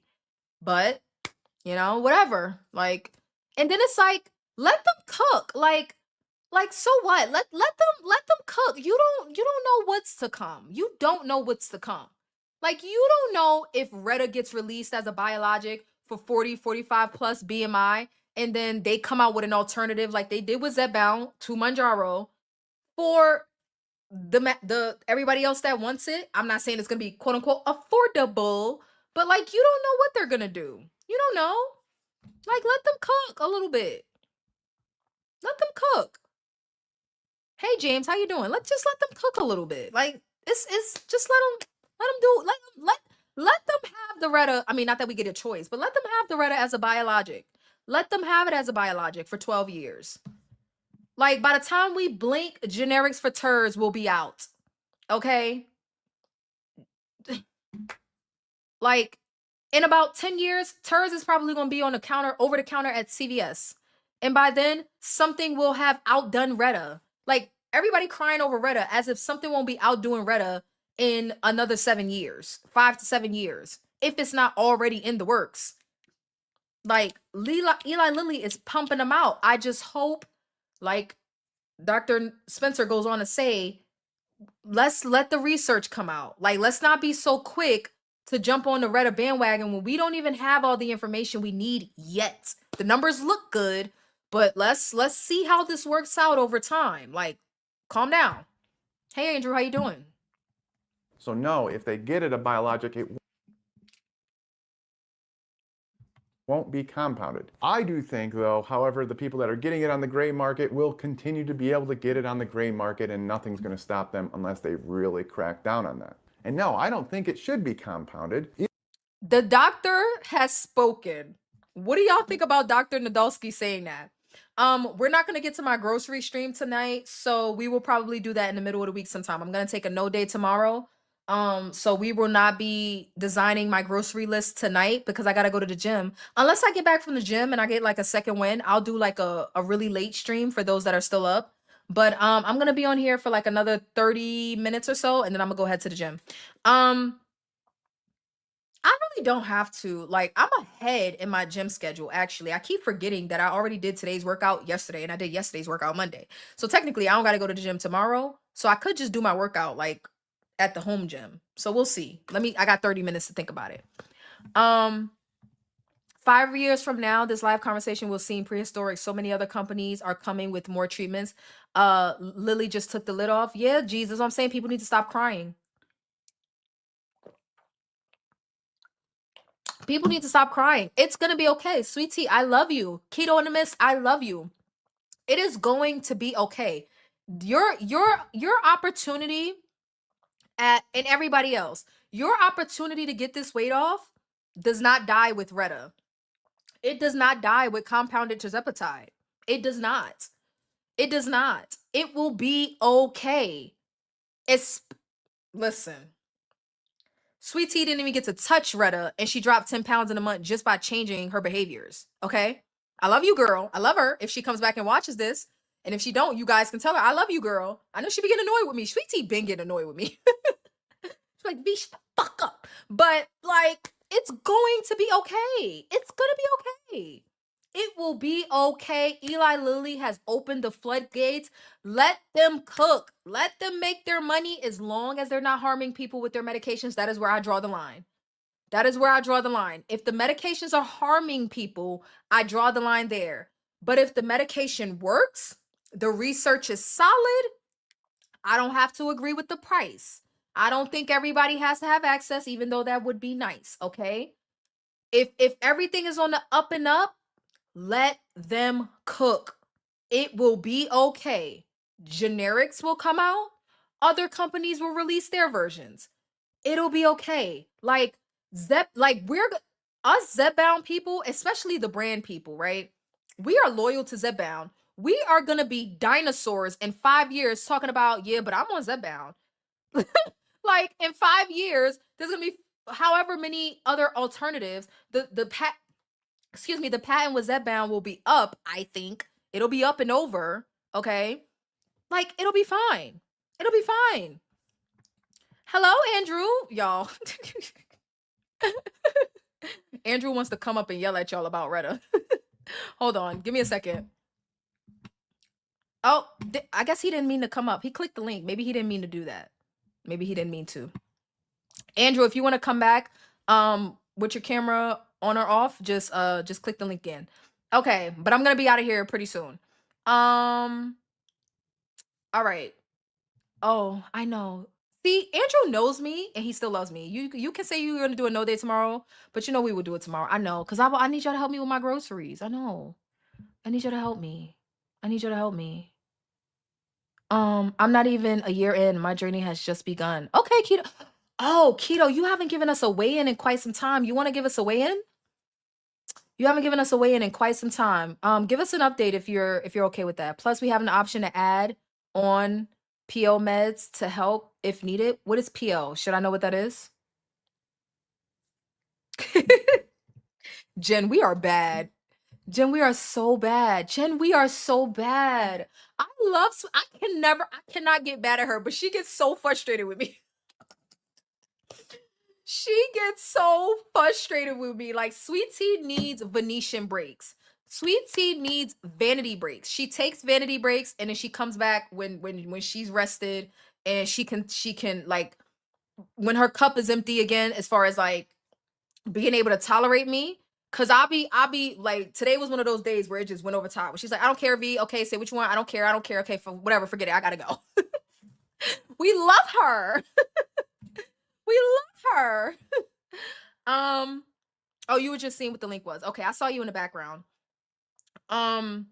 Okay. I'm 259. What was your starting? Can you remind me? I am slow, but only because I need to work on sleep, stress, and activity. Girl, that sleep will get you. We need a sleep, not a sleep. We need a week on stress reduction and rest, and how much you can slingshot yourself forward if you rest. It sounds so cliche. And maybe rest is a luxury, but we got to find a way to make it a necessity. Okay? We got busy lives, children, families, jobs. Some of us working 3 weeks straight, Jen. Okay? If you are struggling, if your weight loss is slow and you have not figured out the rest portion yet, you got to figure it out. You have to. You got to try. So thank you for sharing that, Ketonimus. All right, let's finish up with Dr. Nadolski because I heart him. Eli Lilly's the one that put in all the effort. And no, I don't make any money right now from Eli Lilly. So all the big right, right, Dr. Spencer, leave that door open because if they come a knocking, guess who's walking through it? Me. He said right now, so that nobody in the future can say, but you said you don't work for whatever. I don't get no money from them right now. Not right now. But he's leaving that door open because he knows that, Eli Lilly got that bag, and Eli Lilly is doing the damn thing with these GLP-1 agonists. They're doing the damn thing. I don't give a shit. I don't work in the medical industry. I don't work in the medical field. let Eli Lilly come knocking on my door. In fact, I'm trying to figure out how to go knock on theirs. Like, what do I need to get a job? Because yes, I want to be a part of the. I want to be a part of the cause. Like, like, so what? So what? Sometimes we're too extreme with our views as far as no, we gotta be anti big pharma, but we want Zepbound. We gotta be anti big pharma, but we want Zepbound. We gotta be anti big pharma, but we want Retta. Y'all gotta make it make sense. Like, y'all don't know what y'all want. Like, we gotta be anti big pharma, but we're gonna cape for compound, and we only have compound because who did the research? Eli Lilly did the research for brand, and now the compounders are, getting in on that. It always comes back to the big pharma doing the research and releasing the brand to begin with. So let's not be so quick to be anti-big. Like, well, listen, again, I'm opposed to terrible medication, so there's that. Big pharma ain't my friend. They're not my friend, but we have a mutual understanding. We have a mutual understanding. I pay Lilly my money and they send me my Zepbound, and then we're all good. We're all good. That's it. Congrats. Thank you so much, G's, for the $9.99 super chat. Congrats on 99 pounds down. But don't leave your change on the counter. Go grab that other pound expeditiously. Good night. Good night, everyone. Good night, G's. Good night, good night, good night. I am not leaving that extra pound. G's, you was a little worried that I was gonna end up too skinty. I'm telling you, G's, I look okay. I still can G's. I still can grab it, G's. Like, I still got, I can make it work. I got this, G's. But thank you. Um, V, you can never get a job more than house sitting. We wouldn't let you. We would die. I know, but I'm gonna be taking a break from house sitting. My last house sit ends October 1st, and I'm gonna be taking a break. I need a break. I need a break from the kitty witties. Started around 302 down to 208. Are you on a GLP-1, Craig? I don't remember. Let me know. Okay. Congratulations, Craig and Keto. I'm 45 years young and making bottles overnight still. Making bottles overnight. I started Zep. Oh, a baby. I started Zep 6 months postpartum and coming off breastfeeding. Lost my mom a month after I started. I'm so sorry for your loss. I'm grateful to be losing while adjusting to life. Life happens, girl. I say life will punch you in your jugular and your thyroid. It'll get you right there. With losing family members, losing jobs, uh gaining members of the family, having babies, okay? Life happens. But you're on the train now and it's just a chugging along. It'll be okay. It will be okay. But remember, we got to help Zepbound do his job. I know people act like we don't because they're lucky enough to not have to do shit. Okay? But over here, we subscribe to we got to help Zepbound do his job. So, it may just be one step at a time, girl. Just one step at a time. Like you got a newborn basically. You got a newborn basically. So, you'll work it out. You'll work it out. No one situation is forever, right? Babies don't say babies forever. Bottle making overnight is not forever. Postpartum, I don't know if you don't have to share, but like even if it's like postpartum for depression, that doesn't have to last forever. Being over 200 pounds doesn't last forever. Nothing lasts forever, right? We make the best with, of what we got. Life is not forever. We lose people and sometimes it's our turn. You know what I mean? So you got this, girl, and we got your back. We got your back. Okay? Sending you hugs, Tito. We got your back, girl. We got your back. All right. Okay. Let's finish up, Dr. Spence. Talk to him, Dr. Spence. Big pharma haters can shove it. Yeah. In fact, I'd make way more money if I opened up a little compounding clinic and sold it to you, which I don't do. Yes, the way that I think that Retta should be used once it is approved is that you should have to do either semaglutide or tirzepatide and not respond to it. And then you go.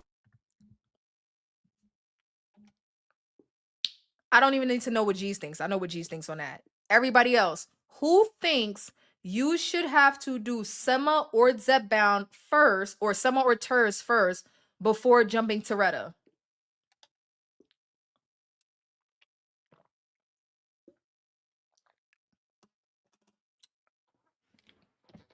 just thought of something else.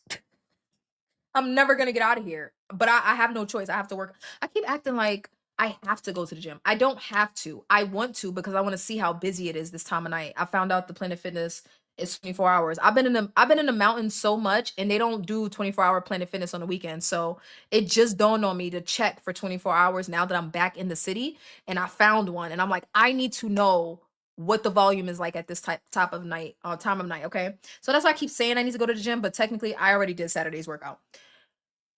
Okay. How many people think that people should have to try TERS or SEMA before jumping to Retta? Um, me, you should. It might help your body. I'm off Zeb, sadly. That last 20 to 30 pounds is the hardest. My goal weight is 185. Yeah, I'm not gonna lie. I struggled with my last 32. Like, it was like fighting. Like, I had to fight for that last 30. It was crazy. Agree. Okay. You know what I just thought about? Why?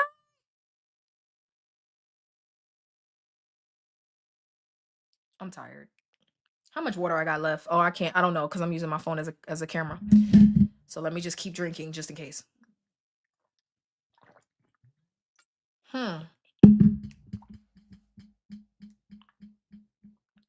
Why don't people on compound care what's happening with Retta anyway?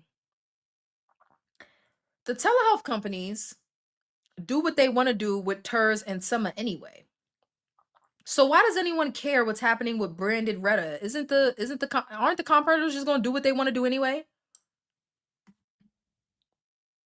Or people over 400 to 500 pounds can jump straight to Retta. Okay, I got you.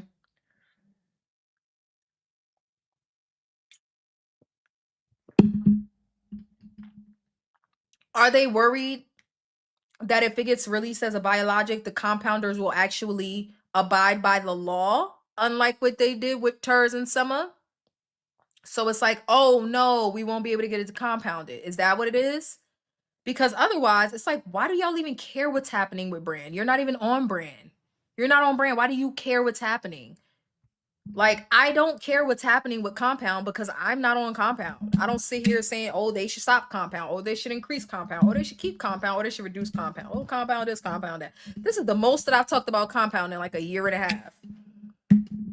Because because people are crying about Retta not being compounded.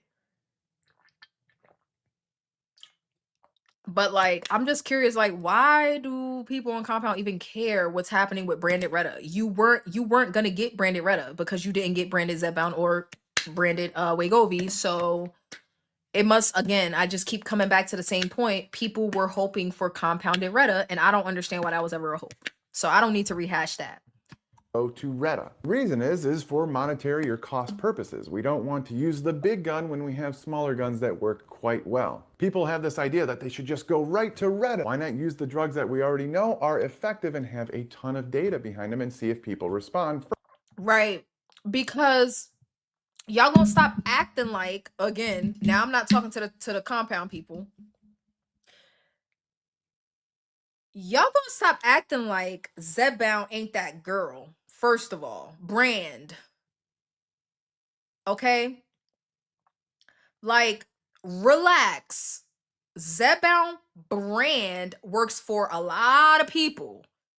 It was only 9% in the trials that was having issues, and even the majority of those people caught up later in the higher doses.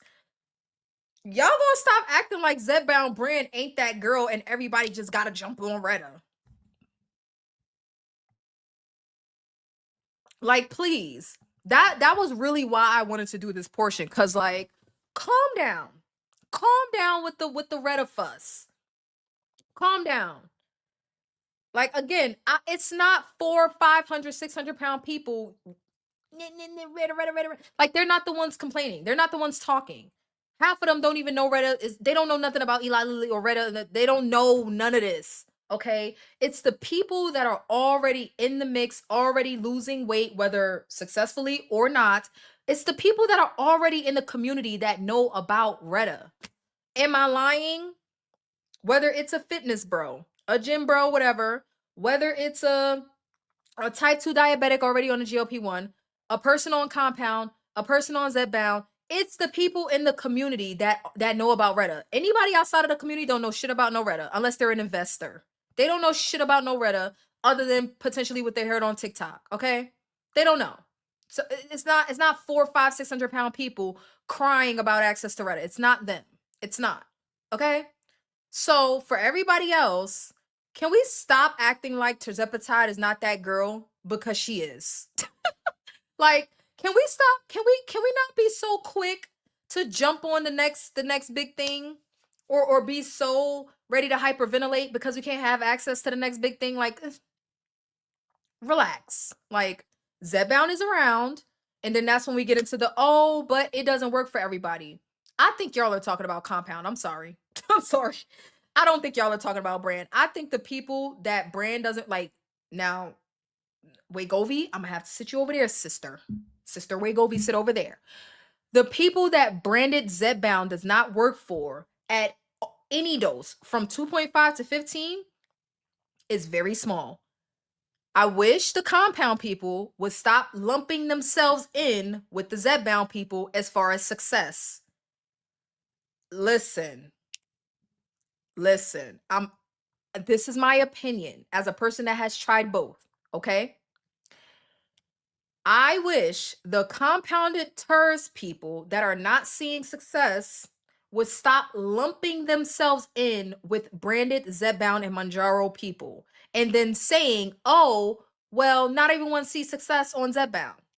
Well, not everyone sees success on on anything for one, but the majority of people that try branded Zepbound see success at some point. Like, they just have to work their way up the doses and make sure they're doing stuff that's not getting in the way of their progress. On Compound, it's a bit of a mixed bag.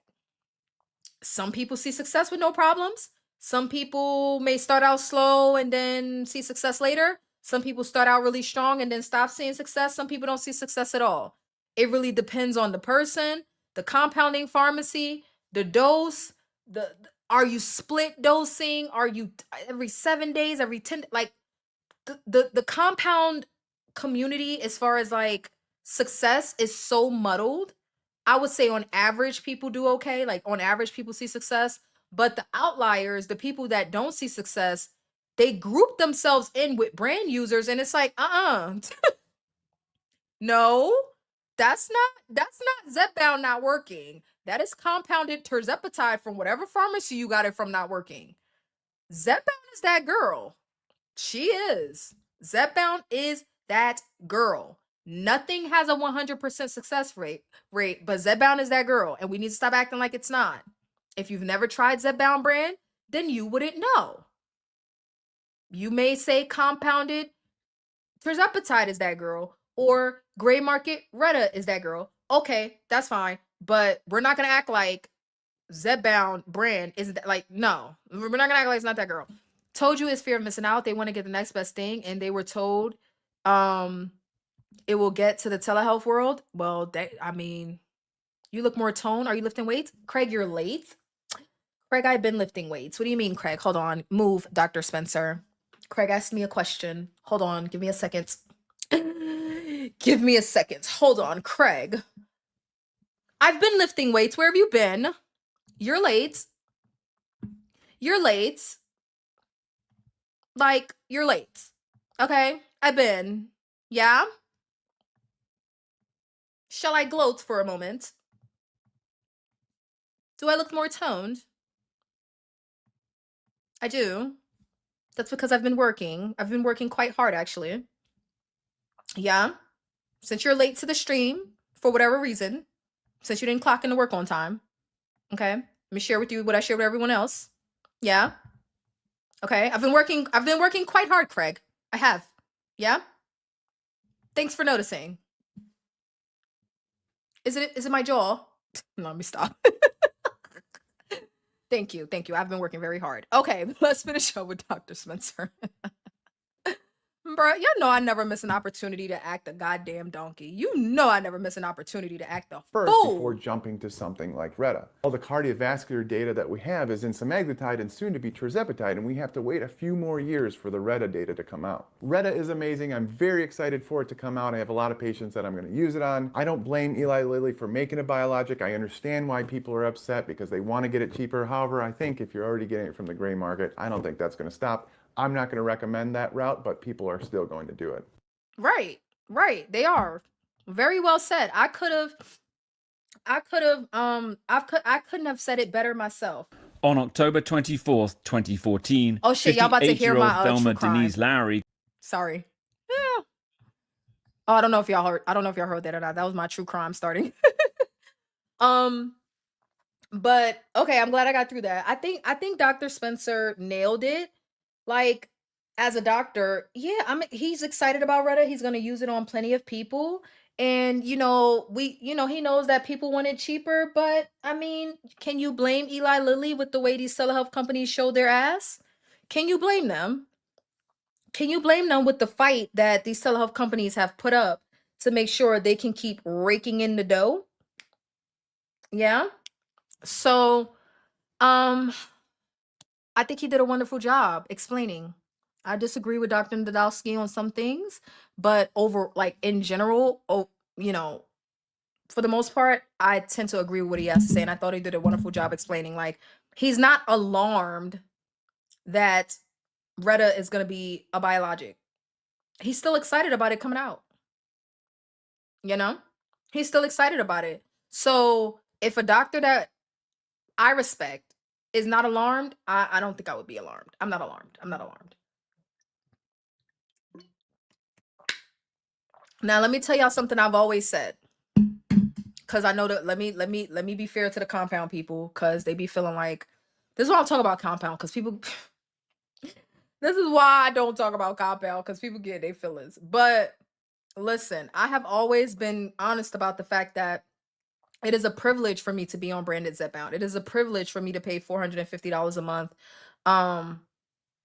for branded Zepbound. If for any reason I lost my income, or Eli Lilly said, you know what, you ingrates, you bunch of ungrateful sons or something,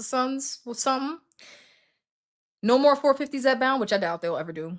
But let's say I lost my income and I couldn't afford it anymore, and I had to tighten my budget. I would go to compounded tirzepatide from a compounding pharmacy that I trust, that I've experienced success on. I'm not anti-compound. I think the compound people be delusional sometimes. That's all. And entitled. Okay. I am not anti-compound. I'm not even anti-gray market. That's not my route. Like it's not. I haven't tried it. I don't know anything about it. So I try not to speak on it too much.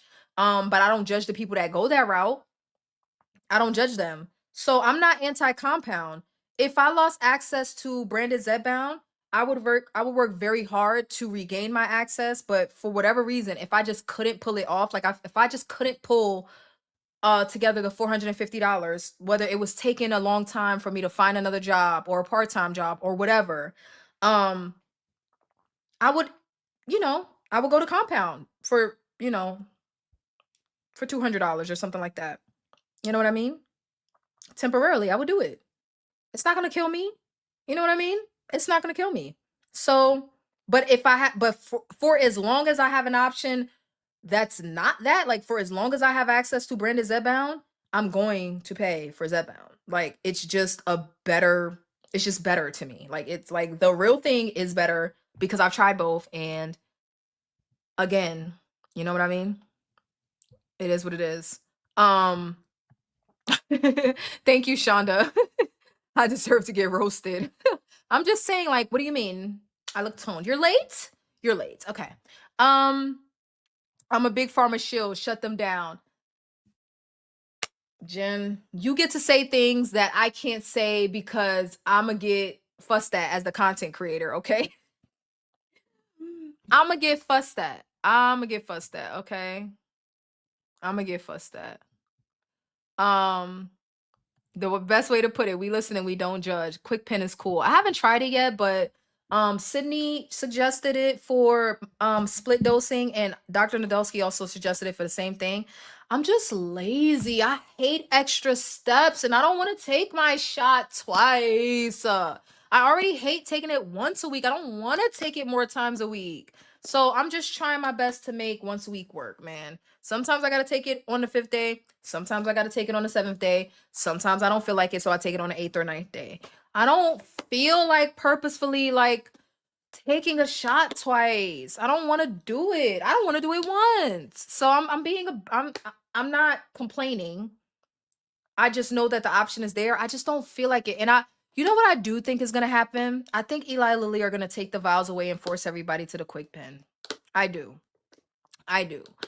Because they sent a survey out asking trying to gauge people's interest in the quick pen. Like, did you switch to the quick pen? If you didn't, why not? How did you find out about the quick pen? Like, they want to know why the people that are on vials are on vials. Like, they just assumed everybody wanted the quick pen and everybody was gonna switch over, and that didn't happen. A lot of the people that are on vials want to stay on vials.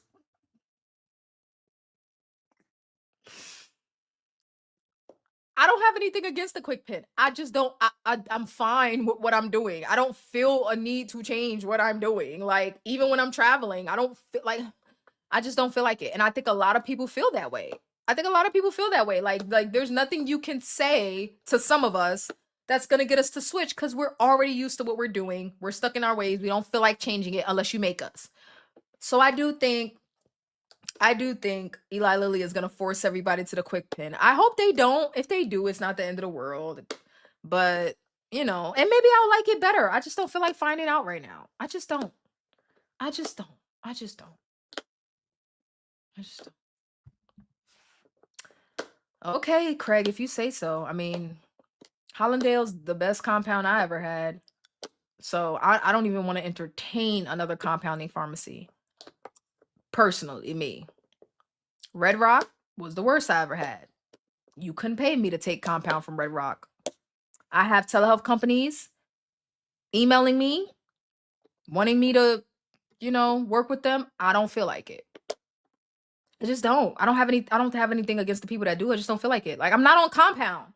I'm not. Like, why are you looking at my video from 2 years ago talking about we saw your video? Okay, from 2 years ago, I am no longer on compound. So you did not do your research on me as a content creator. You found a video from 2 years ago, didn't do any research to see what's going on with this creator now. Would she be a good fit as an affiliate? You're just like, we think you'd be a good fit. Like, why? I'm not on compound.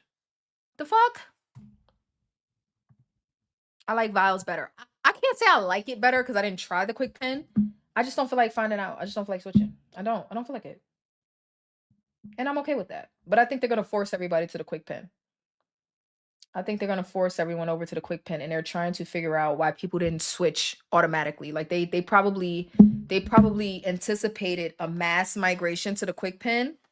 I don't know what the numbers are, but I don't think it's what they thought it was gonna be. Otherwise, they wouldn't be sending out surveys like, "Hey, why didn't you switch?" Because I didn't feel like it. What the fuck are you talking about? Like, do you know we have the quick pen? Yes. If you're on vials, why are you still on vials? Because I feel like it. Because you still offer it. Mhm. Didn't RMZ do a story on Hollandale, or is it Empower? I don't know. You want me to find out real quick? I have no idea. Oh shit. I put RMS. RMZ. Oh, I gotta do round mound. I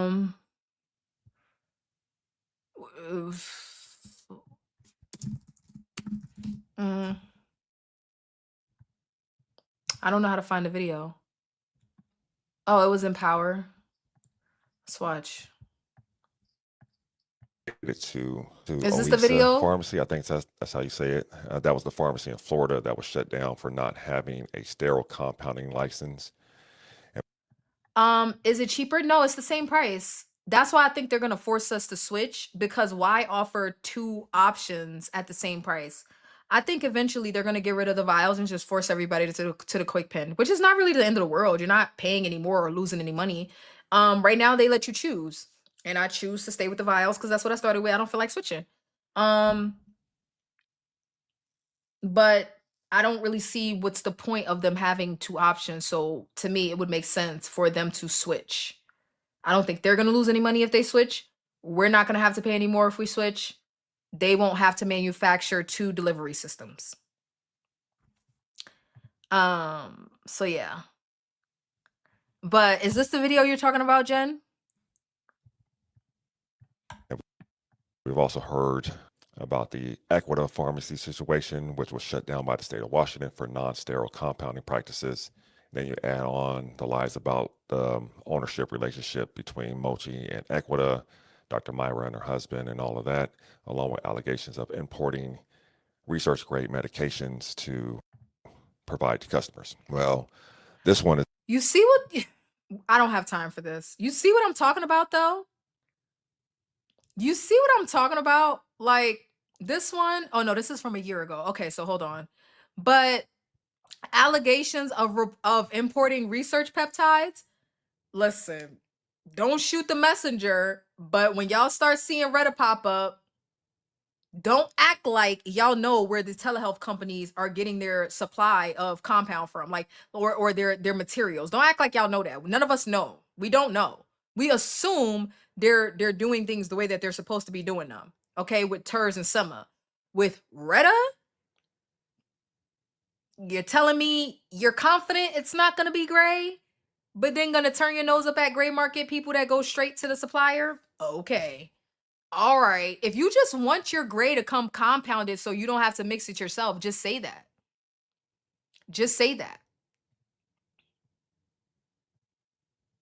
Just say that.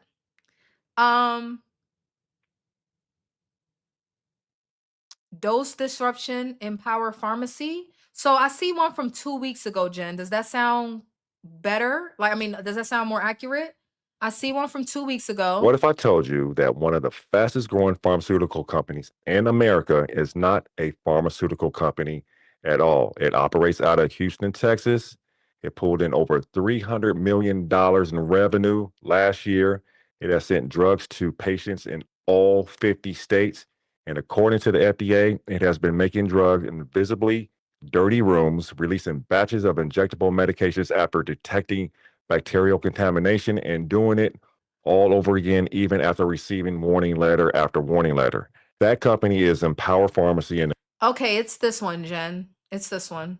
the Houston Chronicle recently published a 5-part investigative series about them that every single person who has ever used a compounded GLP-1, compounded testosterone, or any compounded drug needs to see. Now, I actually covered Empower back on May 16th of 2025 when the first FDA warning letters dropped in and Endpoint's news investigation started surfacing some of the alarming allegations from former employees. I will link that in the video above, but today, with all 5 parts of the Chronicle series now published, we have a much fuller picture, and it is a lot worse than I thought. Let's get into it. Part 1, who is Sean Norian and what is Empower Pharmacy?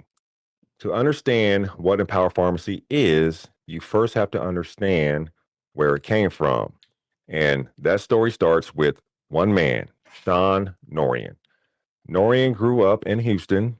He is the son of an entrepreneur and a nurse, and he wanted to fix cars for a living. But the 2007 financial crisis pushed him into engineering. He ended up at oil services giant Schlumberger, working in hydraulic fracturing as a field engineer.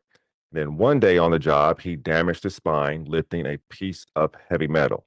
During his recovery, a doctor discovered that Norian had the testosterone level of, and in his words, an 80-year-old man.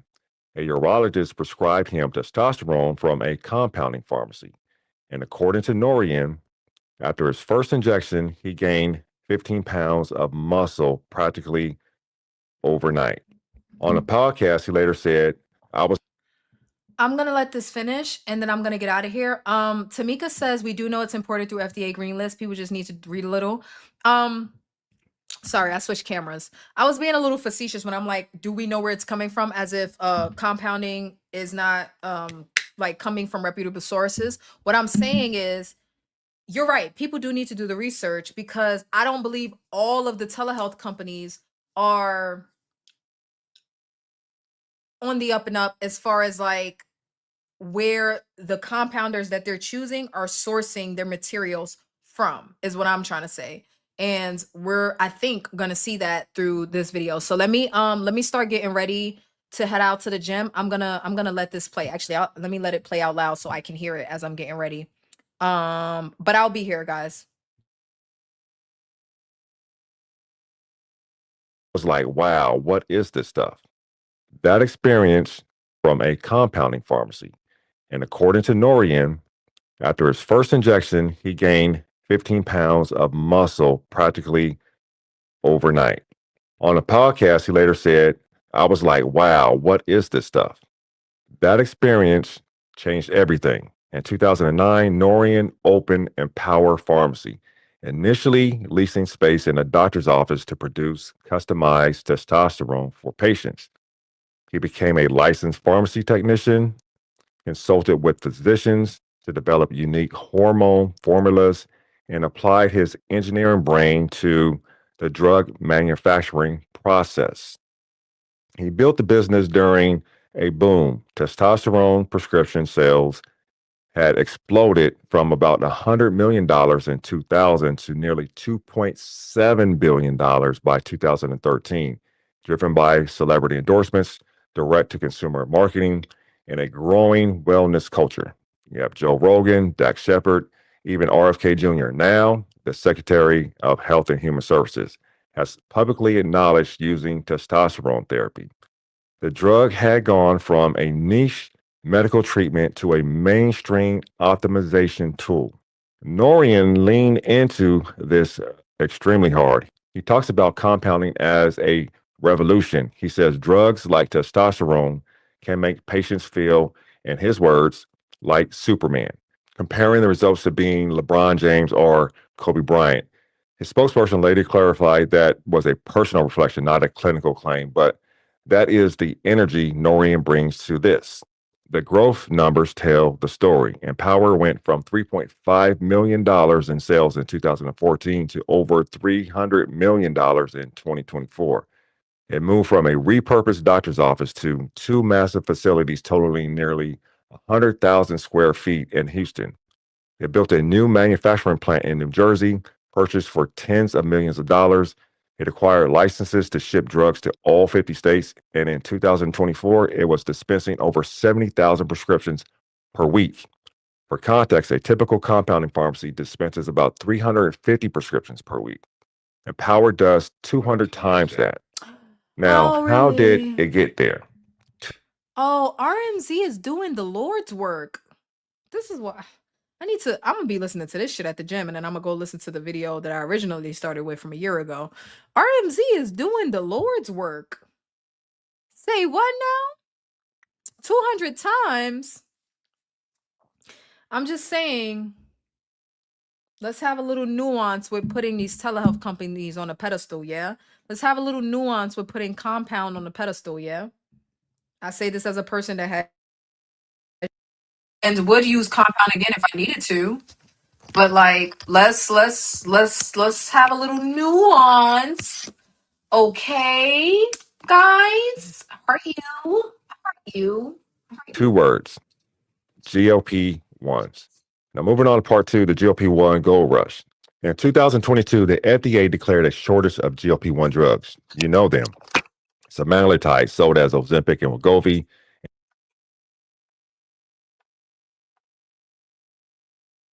I'm sorry, everything just connected. AirPods. Give me a second. All right, let's do this. And tirzepatide, sold as Mounjaro Why and are you Zepbound. still? Oh my God. Please stop. Now, these drugs had become a cultural phenomenon. Celebrities were using them. The waiting lists were months long, and the brand name prices were up to $1,000 a month without insurance. When the FDA declares a drug shortage, compounding pharmacies are legally allowed to mass produce copies to fill the gap. That declaration was, as one former FDA official described it, to The Chronicle, a perfect storm for compounders. An expensive drug and enormous demand, now legally open for copying. Empower jumped in immediately. The company tripled its revenue during the shortage period, going from $119 million in 2022 to $377 million in 2024. So when I say these telehealth companies took advantage of a shortage, this is what I'm talking about. Don't shoot the messenger. According to an internal sales dashboard obtained by the Chronicle, GLP-1 formulations accounted for 66% of Empower's $311 million of revenue through the first 10 months of 2024. Their single best-selling product was semaglutide mixed with vitamin B12 sold in multi-dose vials. Now, here is where it gets complicated. When the shortages started to wind down in 2024, compounders were no longer legally permitted to make straight copies of GLP-1. So what did they do? They started adding vitamins like B12 or niacinamide to the formulation. Under compounding law, if a physician prescribes a drug with a medically necessary modification, the pharmacy can make it. Adding a vitamin technically counts as a modification, according to them. Critics, including former FDA officials quoted in the Chronicle series, call this a trick, a pretext, a way to mass produce patented drugs under the cover of personalization. The FDA itself has warned that vitamin additives may not be enough to differentiate a compounded GLP-1 from the brand name version, but enforcement on this remains murky. There is also a dual role conflict worth noting here. Empower's chief sales officer co-founded DeFi Medical, a telehealth company that was simultaneously Empower's single largest prescription client in the first quarter of 2024. Empower says the relationship is publicly disclosed and that the sales officer has no role in prescribing decisions, but the optics are hard to look past.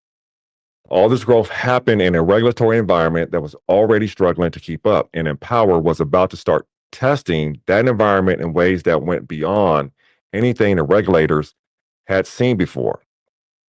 So let's talk about part 3, stretching the rules.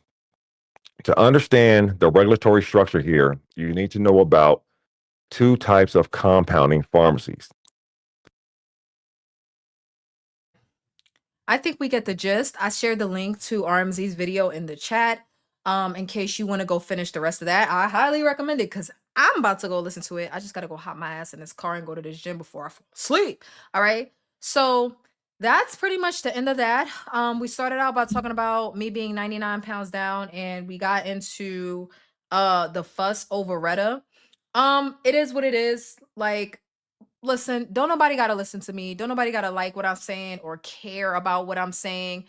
At the end of this stream, once I long off, I no longer give a shit about what's happening with Retta or Compound or telehealth companies or compounding pharmacies or the FDA. I don't care about none of that. Okay. I think that everybody should do what works for them and be happy. Okay. Let's not cry over spilled milk. Let's not even cry over milk that ain't even been spilled. Milk that you want to go kick over and then cry about it being spilled. Like Eli Lilly, like this milk ain't even for you. Why are you over here? Let me stop being an asshole. I love you guys. Let me stop. But listen, it is what it is. Whether Retta becomes a biologic or not, that ain't got shit to do with me. That don't got shit to do with half of us, okay? Because you know what? Half of us have already gotten past our 40 BMI. And if you haven't, but you are working toward it, then you're fine. Just keep doing what you're doing. If you haven't started yet and you're looking forward to Retta, then great. Work with your doctor and hopefully insurance companies will get their lives together and cover it. All right. So I'm gonna get out of here. 4 hours long. I'm probably gonna split this stream. So if you come back, or if you see that it's 2 videos tomorrow or whatever, you know what happened. I came back and split it. We still got to go over what I'm going to do about my groceries, y'all, because food is high as hell.